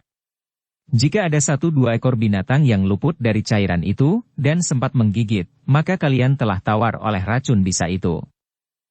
Terima kasih aku, berkata Mahisa Murti. Besok, setelah pemahat itu selesai dengan samadinya, aku akan melakukannya. Hari itu, menjelang senja, maka Mahisa Murti dan Mahisa Pukat telah menyiapkan ramuan obat dari Aku Lemah Warah yang kemudian dicairkannya dalam 3 buah jambangan yang besar. Keduanya lah yang esok harus memandikan batu itu sehingga titik-titik cairan itu masuk ke dalam retak-retak batu itu. Meskipun keduanya yakin bahwa mereka tidak akan dapat membersihkan sampai binatang yang terakhir. Tetapi sebagian besar binatang itu akan mati. Sementara itu aku akan dapat memberikan obat yang dapat menawarkan seseorang dari racun yang tajam meskipun hanya berlaku untuk waktu yang tidak terlalu lama. Namun sebelum mereka memasuki suasana hening itu, maka Mahisa Murti dan Mahisa Pukat sempat mendengar dari kakaknya, bahwa dalam pembicaraan antara Mahisa Bungalan dan Pangeran Singanarpada serta Aku Lemah Warah, telah dicapai satu kesepakatan, bahwa Mahisa Bungalan bersedia dicalonkan untuk memegang jabatan Aku di Sangling. Tetapi masih dengan syarat, apabila Sri Baginda di Kediri tidak berkeberatan, serta mendapat izin dari Sri Maharaja di Singasari. Syukurlah, berkata Mahisa Murti. Mudah-mudahan segalanya akan dapat berlangsung dengan baik. Namun dalam pada itu Mahisa Pukat pun bertanya. Pencalonan itu berlangsung begitu saja? Mahisa Bungalan tersenyum. Katanya. Seperti setiap gegayuhan. Aku tentu akan menempuh beberapa pendadaran. Itu aku sadari. Mudah-mudahan aku dapat mengatasinya. Jika aku gagal menempuh pendadaran itu, maka ternyata bahwa aku memang belum cukup masak untuk jabatan itu. Apakah wujud dari pendadaran itu? Bertanya Mahisa Pukat. Aku tidak tahu, jawab Mahisa Bungalan. Hal itu akan lebih banyak ditentukan oleh orang-orang Sangling, termasuk para pemimpin dan orang-orang tua. Kanuragan? Atau pengetahuan tentang pemerintahan? Bertanya Mahisa Murti. Mungkin kedua-duanya, jawab Mahisa Bungalan. Kedua adiknya mengangguk-angguk. Sementara itu Mahisa Murti pun masih bertanya. Kapan Kakang akan pergi ke Sangling? Aku akan pergi ke Sangling bersama-sama dengan Pangeran Singanarpada dan aku Lemah Warah. Kami akan berangkat setelah kau mulai dengan kerjamu. Setelah pahat dari pemahat itu mulai dikenakannya pada batu itu, jawab Mahisa Bungalan. Mahisa Murti dan Mahisa Pukat saling berpandangan sejenak. Hampir berbareng keduanya berdesis. Terima kasih. Aku Lemah Warahlah yang menghendaki demikian. Mungkin masih diperlukan bantuannya tentang penawaran racun dan sebagainya, jawab Mahisa Bungalan. Oh, kedua adiknya mengangguk-angguk. Mereka sadar bahwa aku Lemah Warah memang sangat memperhatikan mereka. Ketika kemudian hari mulai gelap, maka perwira yang juga seorang pemahat itu mulai menempatkan diri. Duduk di atas sehelai tikar pandan, di luar pagar bambu yang mengelilingi batu yang berwarna kehijauan itu. Adiknya ikut pula duduk di atas tikar itu pula, sementara Mahisa Murti dan Mahisa Pukat pun ikut menunggui keduanya. Jika 1-2 ekor binatang berbisa meninggalkan batu itu dan merayap keluar pagar, maka adalah menjadi kewajiban Mahisa Murti dan Mahisa Pukat untuk mengembalikannya. Tetapi pemahat dan adiknya itu memang duduk tidak terlalu dekat, sehingga kemungkinan untuk disentuh oleh binatang-binatang berbisa itu kecil sekali. Beberapa orang prajurit Kediri dan penghuni padepokan itu melihat mereka dari kejauhan. Mereka hanya mengikuti dengan berbagai macam pertanyaan di dalam hati. Namun sebagian dari mereka sudah mengerti bahwa batu itu akan dibuat menjadi sebuah patung. Pada saatnya, maka perwira yang kebetulan juga pemahat itu pun telah mulai dengan samadinya diikuti oleh adiknya. Seperti yang direncanakan, maka Mahisa Murti dan Mahisa Pukat pun telah menungguinya pula, meskipun mereka tidak terikat pada samadi itu sendiri. Sementara itu Pangeran Singanarpada, aku Lemah Warah dan Mahisa Bungalan pun menaruh perhatian yang besar sekali atas usaha itu. Ternyata bahwa pemahat itu telah berusaha melakukan tugasnya dengan sungguh-sungguh. Ia tidak hanya mempercayakan diri kepada kemampuan dan keterampilannya saja. Tetapi ia pun telah melambari kerja besarnya dengan pemusatan nalar budi. Kecuali untuk melihat keutuhan wujud dari patung yang akan dibuatnya, maka pemahat itu pun telah memohon kepada Yang Maha Agung, agar pekerjaannya dapat diselesaikan dengan rancak. Meskipun para prajurit Kediri dan para penghuni padepokan itu tidak ikut serta terlibat dalam pemusatan nalar budi oleh perwira yang akan memahat batu itu, tetapi ternyata bahwa mereka berusaha untuk dapat membentuk suasana yang membantu. Para prajurit yang bertugas telah menahan diri dengan tidak bergurau berlebihan sebagaimana sering mereka lakukan untuk mengatasi perasaan kantuk. Demikian pula para petugas yang berada di panggungan di atas dinding padepokan. Sehingga suasana di seluruh padepokan itu memang menjadi hening. Sebuah lampu minyak yang kecil telah dinyalakan, tepat di luar pagar bambu di hadapan pemahat yang sedang samadi itu, berjarak beberapa langkah. Ternyata segalanya dapat berlangsung dengan baik. Tidak ada gangguan yang berarti malam itu. Para prajurit dan penghuni padepokan itu benar-benar memberikan bantuan yang sangat berarti dengan membentuk suasana yang hening, sehingga rasa-rasanya padepokan Suryantal itu telah dicengkam oleh suasana yang belum pernah dialami. Suasana menjadi kian menegang ketika malam semakin dalam. Bahkan ketika tengah malam telah lewat dan berturut-turut ayam jantan berkokok untuk yang pertama, kedua dan ketiga kalinya. Mahisa Murti dan Mahisa Pukat yang melayani kedua orang kakak beradik yang sedang bersamadi itu menjadi berdebar-debar ketika mereka melihat langit mulai dibayangi oleh cahaya dini hari. Bukan hanya Mahisa Murti dan Mahisa Pukat, namun Pangeran Singanarpada, aku Lemah Warah dan Mahisa Bungalan pun menyaksikannya meskipun dari kejauhan. Ketika fajar kemudian menyingsing, maka terasa betapa sejuknya titik-titik embun yang membasahi tubuh mereka yang sedang bersamadi itu. Perlahan-lahan pemahat itu mengangkat tangannya, menengadahkannya ke langit dan kemudian mengusapkannya pada wajahnya. Demikianlah maka samadi itu pun telah berakhir. Kedua orang kakak beradik itu telah menyelesaikan satu penerawangan yang berhasil. Pemahat itu telah melihat satu wujud yang bulat, bagaimana ia harus menuangkan bentuk sepasang ular naga di satu sarang. Ketika pemahat itu kemudian bangkit dari samadinya bersama adiknya, maka Mahisa Murti dan Mahisa Pukat masih juga menungguinya. Demikianlah maka beberapa orang pun telah memberikan ucapan selamat kepada kedua kakak beradik itu. Sementara pemahat itu berkata kepada Mahisa Murti dan Mahisa Pukat, "Kita akan membicarakannya kemudian. Pagi ini aku akan beristirahat. Siang nanti kau dapat memandikan batu itu. Sebelum matahari turun, aku benar-benar akan mulai, tentu saja setelah kau pun mendapat gambaran yang lengkap tentang patung itu."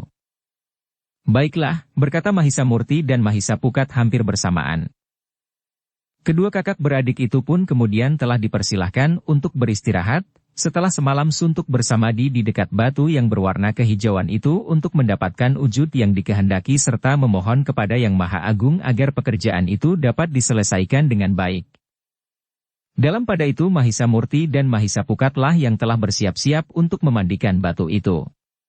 Para prajurit Kediri dan para penghuni padepokan itu memang tertarik untuk menyaksikannya.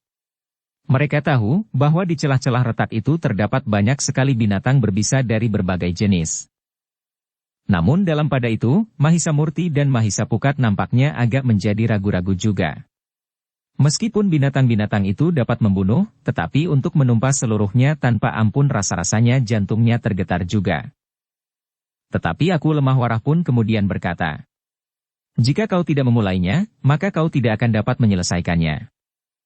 Mahisa Murti dan Mahisa Pukat menarik nafas dalam-dalam. Tetapi seperti yang dikatakan oleh Aku Lemah Warah, maka jika mereka tidak memulainya, maka mereka tidak akan pernah menyelesaikannya. Karena itu, maka sejenak kemudian Mahisa Murti dan Mahisa Pukat pun telah bersiap. Ramuan yang dibuat oleh Aku Lemah Warah adalah sejenis racun untuk membunuh binatang-binatang berbisa. Tetapi juga mengandung ramuan yang dapat melarutkan racun binatang-binatang berbisa itu. Meskipun agak ragu-ragu, namun Mahisa Murti dan Mahisa Pukat pun telah mulai melakukannya. Mereka sadar bahwa akan rontok ratusan bahkan ribuan binatang berbisa dari celah-celah retak batu yang kehijau-hijauan itu, yang menurut pengamatan Mahisa Murti dan Mahisa Pukat hanya terdapat di bagian luarnya saja. Di bagian dalam batu itu utuh, sehingga akan dapat dibuat sebuah patung yang baik. Sejenak kemudian, maka Mahisa Murti dan Mahisa Pukat telah menyiram batu itu dengan ramuan racun pembunuh binatang berbisa yang dibuat oleh Aku Lemah Warah. Dengan hati-hati Mahisa Murti dan Mahisa Pukat yang berdiri di atas bancik bambu telah menyiramkan air ramuan itu dengan siwur ke atas batu yang akan dibuat menjadi patung itu. Sebenarnya lah seperti yang diduga, maka binatang-binatang berbisa yang ada di celah-celah batu itu mulai rontok. Ketika air ramuan itu mulai menyusup ke retak-retak batu itu, maka binatang berbisa itu pun mulai berlari-larian berpencaran. Mereka saling mengamuk, menggigit dan menyengat. Namun semua tingkahnya itu sama sekali tidak menolong mereka. Satu-satu binatang itu jatuh di tanah. Apalagi air yang disiramkan di atas batu mulai menggenang di bawah batu itu. Sehingga binatang-binatang yang berjatuhan itu pun langsung jatuh ke dalam air larutan ramuan yang tergenang itu dan mati. Demikian banyaknya binatang yang kemudian mati, membuat bulu tengkuk Mahisa Murti dan Mahisa Pukat meremang. Sementara itu pekerjaannya itu pun masih belum selesai. Ia masih harus menyiramkan air ramuan itu terus-menerus, agar setiap lekuk dan retak dapat dimasuki cairan ramuan itu. Ternyata Mahisa Murti dan Mahisa Pukat memerlukan waktu cukup lama untuk melakukannya. Beberapa orang yang mengawasinya dari kejauhan merasa ngeri melihat betapa banyaknya binatang yang telah terbunuh itu. Aku Lemah Warah sendiri pun kulitnya serasa meremang melihat betapa banyaknya Mahisa Murti dan Mahisa Pukat harus membunuh, meskipun binatang-binatang berbisa. Demikianlah, maka hari itu, batu yang berwarna kehijauan itu telah dibersihkan dari binatang berbisa meskipun semua orang yakin, bahwa ada beberapa di antaranya yang masih tetap hidup di dalam batu itu. Tetapi jumlah yang sedikit tidak akan terlalu mengganggu. Pemahat itu tentu akan dapat membunuhnya. Sementara itu pemahat itu dapat menelan ramuan obat yang dibuat oleh aku lemah warah yang dapat menawarkan seseorang untuk waktu tertentu. Dalam pada itu, Mahisa Murti dan Mahisa Pukat telah mengumpulkan bangkai binatang berbisa yang telah terbunuh itu dan yang kemudian telah dibakarnya. Asap yang mengepul melemparkan bau yang tidak sedap. Namun tidak berlangsung terlalu lama. Akhirnya binatang-binatang berbisa yang telah berada di celah batu yang berwarna kehijauan itu untuk waktu yang lama sehingga batu itu disebut batu bertuah, berakhir juga. Seperti yang dikatakan, maka sebelum senja, kedua kakak beradik pemahat itu telah memahatkan pahatnya untuk yang pertama kali. Tetapi karena hari kemudian menjadi gelap, maka pekerjaan yang sebenarnya akan dilakukan di keesokan harinya. Malam itu seisi padepokan itu telah bersukaria. Sedikit upacara dari kegiatan pembuatan patung yang dilakukan oleh kakak beradik prajurit Singasari itu. Orang-orang yang bertugas di dapur telah membuat makanan dan minuman khusus bagi para penghuni padepokan itu. Lebih baik dari yang biasa mereka buat sebelumnya. Bahkan mereka telah memotong lembu dan kambing. Ternyata bahwa aku lemah warah telah memerintahkan para petugas di dapur untuk membeli seekor lembu khusus untuk makan bersama malam itu. Sementara itu padepokan itu memang ada beberapa ekor kambing yang dipelihara. Di hari berikutnya, maka pekerjaan yang sebenarnya telah dimulai. Kedua pemahat kakak beradik itu benar-benar telah bekerja untuk mewujudkan patung yang telah disepakati oleh para pemahat serta Mahisa Murti dan Mahisa Pukat. Batu ini keras sekali, berkata perwira prajurit yang kebetulan juga pemahat itu. Jika aku sudah membentuk wujudnya, maka ada baiknya aku memanggil 2-3 orang kawan untuk menyelesaikannya. Apa itu perlu? Bertanya Mahisa Murti. Jika kau sependapat. Jika tidak demikian, maka pekerjaan ini akan memakan waktu yang sangat lama, jawab pemahat itu. Mahisa Murti dan Mahisa Pukat mengangguk-angguk. Sementara itu Mahisa Murti pun berkata, baiklah. Kita akan membicarakannya kemudian jika kau benar-benar telah memerlukannya. Ya, jawab pemahat itu, kelak aku akan mengatakannya lagi. Dalam pada itu maka kedua kakak beradik itu telah bekerja dengan sungguh-sungguh. Seperti dikehendaki oleh Mahisa Murti dan Mahisa Pukat, pecahan batu yang rontok pun telah dikumpulkan. Batu-batu pecahan itu cukup besar diasah menjadi sebuah batu akik yang cukup baik. Sehingga dengan demikian, di samping sebuah patung akan didapatkan berbagai jenis batu perhiasan dari bahan yang sama. Demikianlah, ketika Mahisa Murti dan Mahisa Pukat telah mulai dengan pekerjaan besarnya, yang dilakukan oleh 2 orang prajurit Singasari yang kebetulan juga pemahat, maka Pangeran Singanarpada, aku lemah warah dan Mahisa Bungalan pun telah bersiap untuk pergi ke Sangling. Mereka telah mempersiapkan segala sesuatunya yang akan mereka bawa ke Sangling. Kali ini Pangeran Singanarpada akan datang ke Sangling dalam upacara kebesaran yang dipersiapkan oleh aku lemah warah, meskipun aku lemah warah tidak mengambil pasukan baru dari lemah warah. Tetapi dipergunakannya pasukan yang sudah ada di padepokan Suryantal. Di hari berikutnya, maka persiapan pun telah dilakukan. Pasukan yang akan ikut pergi ke Sangling memang tidak terlalu banyak, tetapi sudah menggambarkan satu kelengkapan kebesaran yang diperlukan. Mahisa Bungalan pun telah bersiap lahir dan batin, ia akan menghadapi segala jenis pendadaran yang mungkin akan dialaminya di Sangling. Mungkin kewadagan, mungkin ilmu kanuragan, mungkin kemampuan olah pemerintahan. Seperti sebatang pohon, berkata Mahisa Bungalan.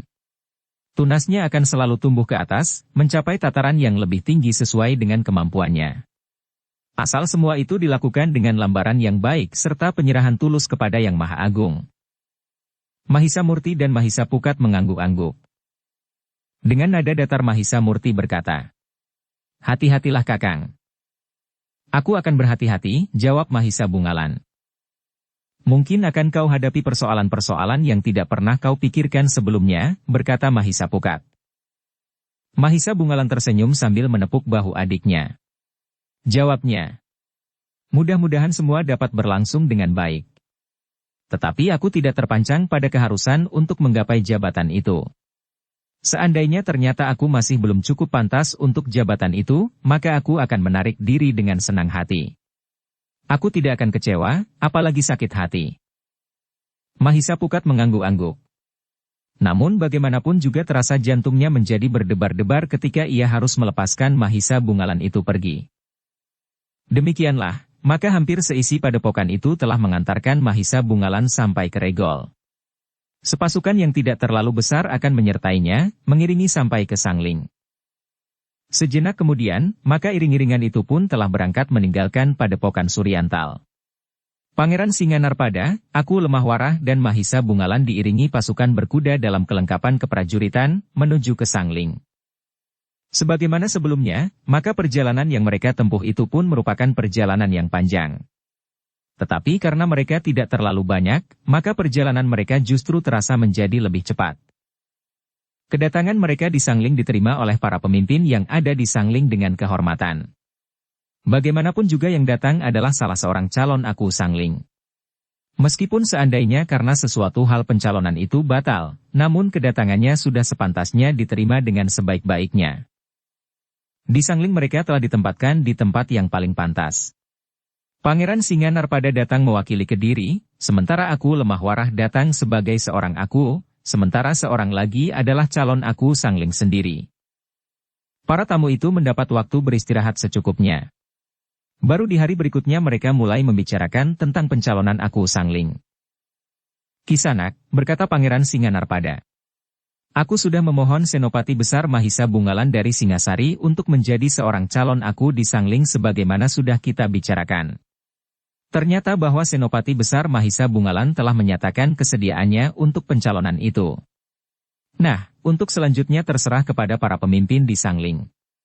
Apakah pencalonan itu dianggap memenuhi keinginan kalian atau belum, karena sebelumnya kalian hanya mengenal Mahisa Bungalan dari namanya. Para pemimpin Sangling mengangguk-angguk. Tetapi tidak seorang pun yang mengatakan sesuatu. Menurut penglihatan mereka, Mahisa Bungalan adalah seorang yang mempunyai wujud dan memancarkan wibawa yang cukup. Untuk meyakinkan orang-orang Sangling maka Pangeran Singanarpada pun telah diberi kesempatan untuk berbicara dengan para senapati dan para pemimpin yang menghadap. Mahisa Bungalan adalah seorang senapati besar. Ia sudah terbiasa menghadapi para prajurit Singasari yang besar. Karena itu menghadapi para senapati di Sangling, bagi Mahisa Bungalan sama sekali tidak mengalami kecanggungan. Aku telah menerima tawaran Pangeran Singanarpada, berkata Mahisa Bungalan. Bukan karena aku merasa memiliki kemampuan yang tinggi. Tetapi semata-mata karena aku ingin berbuat sesuatu yang berarti bagi tanah ini. Sebagai prajurit aku memang telah mendapat lapangan pengabdian yang cukup. Tetapi jika kesempatan yang lebih luas terbuka, maka apa salahnya aku berusaha memasukinya? Nah, aku datang untuk pasrah. Mungkin ada sesuatu yang perlu aku lakukan, agar kalian dapat meyakini, apakah aku pantas atau tidak untuk memegang jabatan yang sekarang kosong di Sangling ini. Para senapati di Sangling termangu-mangu. Sementara itu Aku Lemah Warah berkata kepada senapati yang untuk sementara memimpin Sangling. Senapati, Mahisa Bungalan siap memasuki pendadaran. Namun setelah melihat wujud Mahisa Bungalan, senapati itu berkata, kami percayakan segalanya kepada Pangeran Singanarpada dan Aku Lemah Warah yang tentu telah mengenal Senapati Mahisa Bungalan dengan baik. Pangeran Singanarpada menarik nafas dalam-dalam. Wujud Mahisa Bungalan memang cukup meyakinkan, sehingga karena itu, maka para senapati di Sangling menganggap bahwa mereka tidak perlu lagi untuk mencoba kemampuan Mahisa Bungalan. Pencalonan itu dianggap memenuhi keinginan kalian atau belum, karena sebelumnya kalian hanya mengenal Mahisa Bungalan dari namanya.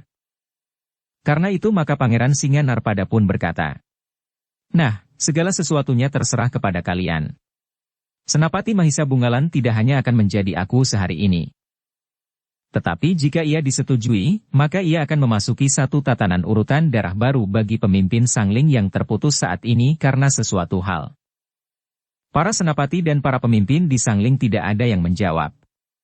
Memang ada keinginan bagi para pemimpin Sangling untuk menyaksikan kemampuan Mahisa Bungalan. Tetapi tidak seorang pun yang merasa memiliki kemampuan yang memadai sepeninggal Aku Sangling yang lama. Namun dalam keheningan itu, tiba-tiba seseorang telah memasuki bangsal itu. Sehingga seorang senapati Sangling telah bertanya kepadanya. Kenapa kau memasuki bangsal ini?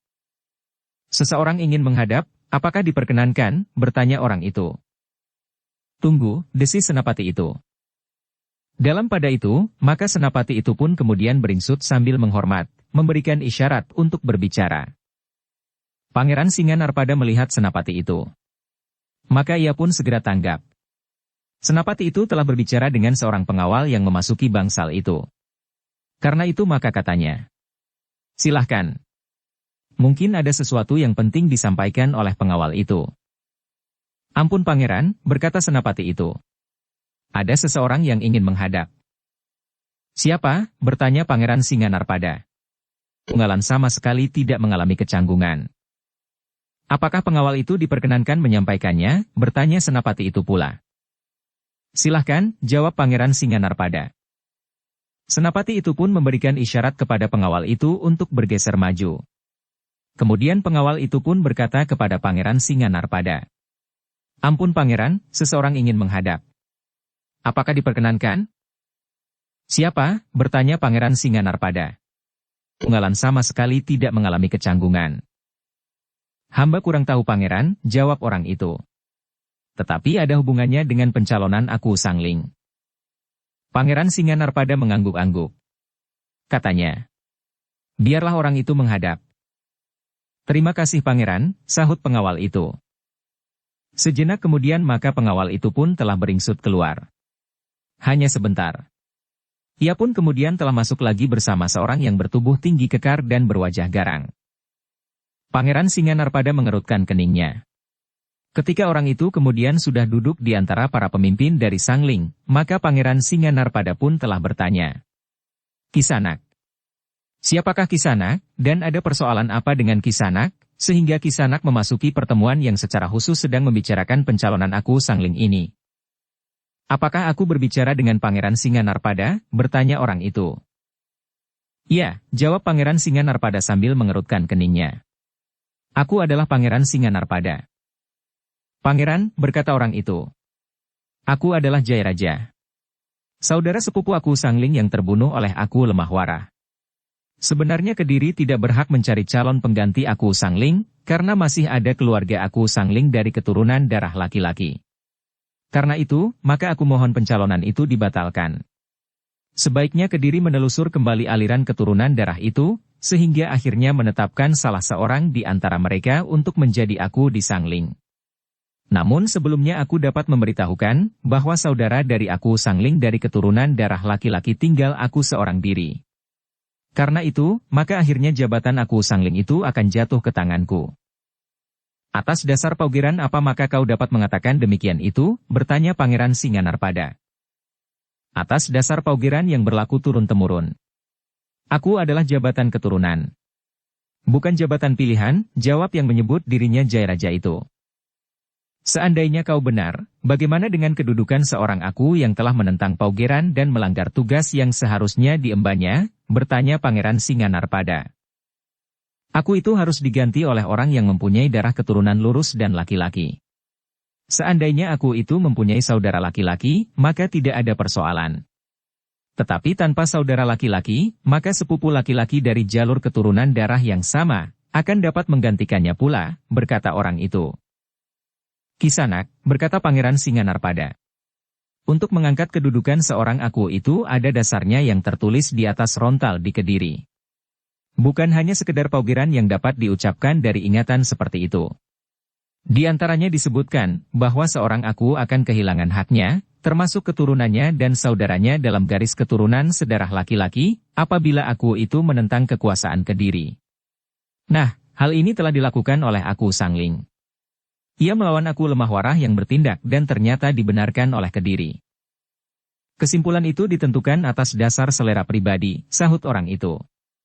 "Namun seharusnya justru aku Lemahwarahlah yang harus dihukum karena membunuh aku Sangling. Keduanya mempunyai kedudukan sah yang sama." Pangeran Singanarpada memandang orang itu dengan tajamnya. Kemudian dengan nada keras ia bertanya, "Itukah penilaianmu terhadap kebijaksanaan Kediri? Kau kira para pemimpin di Kediri sedemikian bodohnya sehingga tidak tahu mana yang benar dan mana yang salah? Atau kau ingin mendengar pengakuan para saksi yang mengetahui tingkah laku aku Sangling? Satu di antaranya adalah Ki Buyut di Bapang. Aku kira mustahil jika kau tidak mengetahuinya. Mungkin kau salah seorang dari pendukungnya. Ingat, bahwa aku adalah Pangeran Singanarpada yang mempunyai wewenang untuk mengusut lebih jauh mengenai tingkah laku aku Sangling. Aku masih dapat berbicara dengan saksi-saksi. Orang itu mengerutkan dahinya. Agaknya sikap Pangeran Singanarpada itu berpengaruh pula atas orang itu. Meskipun demikian ia masih juga berkata, "Pangeran." Tetapi pada saat persetujuan dibuat dengan orang-orang Sangling menjelang pencalonan, maka ada satu syarat yang harus dipenuhi oleh calon aku. "Syarat yang manakah yang kau maksudkan?" bertanya Pangeran Singanarpada. "Jika masih ada orang Sangling yang mampu mengatasi kemampuan ilmunya, maka ia tidak akan mungkin menjadi aku di Sangling. Karena jika demikian maka Sangling tidak akan menjadi tenang.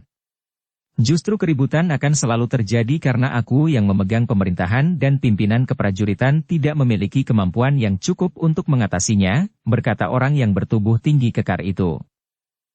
Pangeran Singanarpada mengangguk-angguk. Katanya, "Jadi itukah yang kau maksud? Apakah menurut pendapatmu hal itu perlu dilakukan?" "Perlu sekali Pangeran," jawab orang yang menyebut dirinya bernama Jairaja itu. "Tanpa pendadaran ilmu, maka sia-sialah segala macam pilihan yang dijatuhkan atas seseorang." Pangeran Singanarpada menarik nafas dalam-dalam. Ketika ia berpaling kepada Mahisa Bungalan, maka sambil tersenyum Mahisa Bungalan berkata, "Baiklah Pangeran. Aku kira persyaratan itu wajar sekali. Aku sama sekali tidak berkeberatan melakukannya." "Nah, kau dengar jawaban Senapati Mahisa Bungalan yang telah dicalonkan menjadi aku Sangling itu?" bertanya Pangeran Singanarpada. Lalu, "Nah, sekarang, siapakah yang akan melakukannya? Apakah kau mempunyai seorang saudara, kawan atau kadang yang akan melakukannya?" "Aku sendiri," jawab orang yang menyebut dirinya Jairaja. "Baiklah," berkata Pangeran Singanarpada. "Hari ini kita menyimpan sebuah nama dari seorang yang merasa dirinya terganggu oleh pencalonan ini dan siap melakukan pendadaran. Semuanya akan dilakukan 2 hari lagi." Senapati Mahisa Bungalan menunggu sampai esok orang-orang yang ingin melakukan pendadaran serupa. Semuanya akan dilakukannya esok pula. Kecuali jika pada pendadaran pertama Mahisa Bungalan sudah gagal. Kenapa menunggu sampai waktu yang berlarut-larut? Kenapa tidak sekarang saja? Jika kemudian datang orang lain, biarlah mereka melakukannya esok atau lusa, bertanya orang itu. "Kita bukan orang-orang yang kehilangan nalar," jawab Pangeran Singanarpada. "Kita menentukan paugeran dalam permainan ini. Jika kau tidak mau mengikuti paugeran, silahkan." "Tetapi bukankah ini hanya satu cara?" bertanya Jairaja. "Satu cara untuk menghindar? Bukankah begitu?" bertanya Pangeran Singanarpada. Orang itu tidak menjawab. Tetapi matanya tetap menyala. "Kau tidak usah tergesa-gesa Kisanak. Aku Sangling tidak akan diangkat esok pagi. Semuanya masih harus melalui jalur yang panjang yang mungkin baru akan selesai dalam waktu 1 atau bahkan 2 bulan lagi. Kemudian masih harus menunggu ketetapan hari wisuda yang akan ditentukan oleh para pemimpin di Kediri seandainya pencalonan ini diterima oleh Sri Baginda dan Sri Maharaja di Singasari," berkata Pangeran Singanarpada kemudian. Bersambung ke bab 105. Dukung kami dengan subscribe, follow, like, komen dan share. Terima kasih.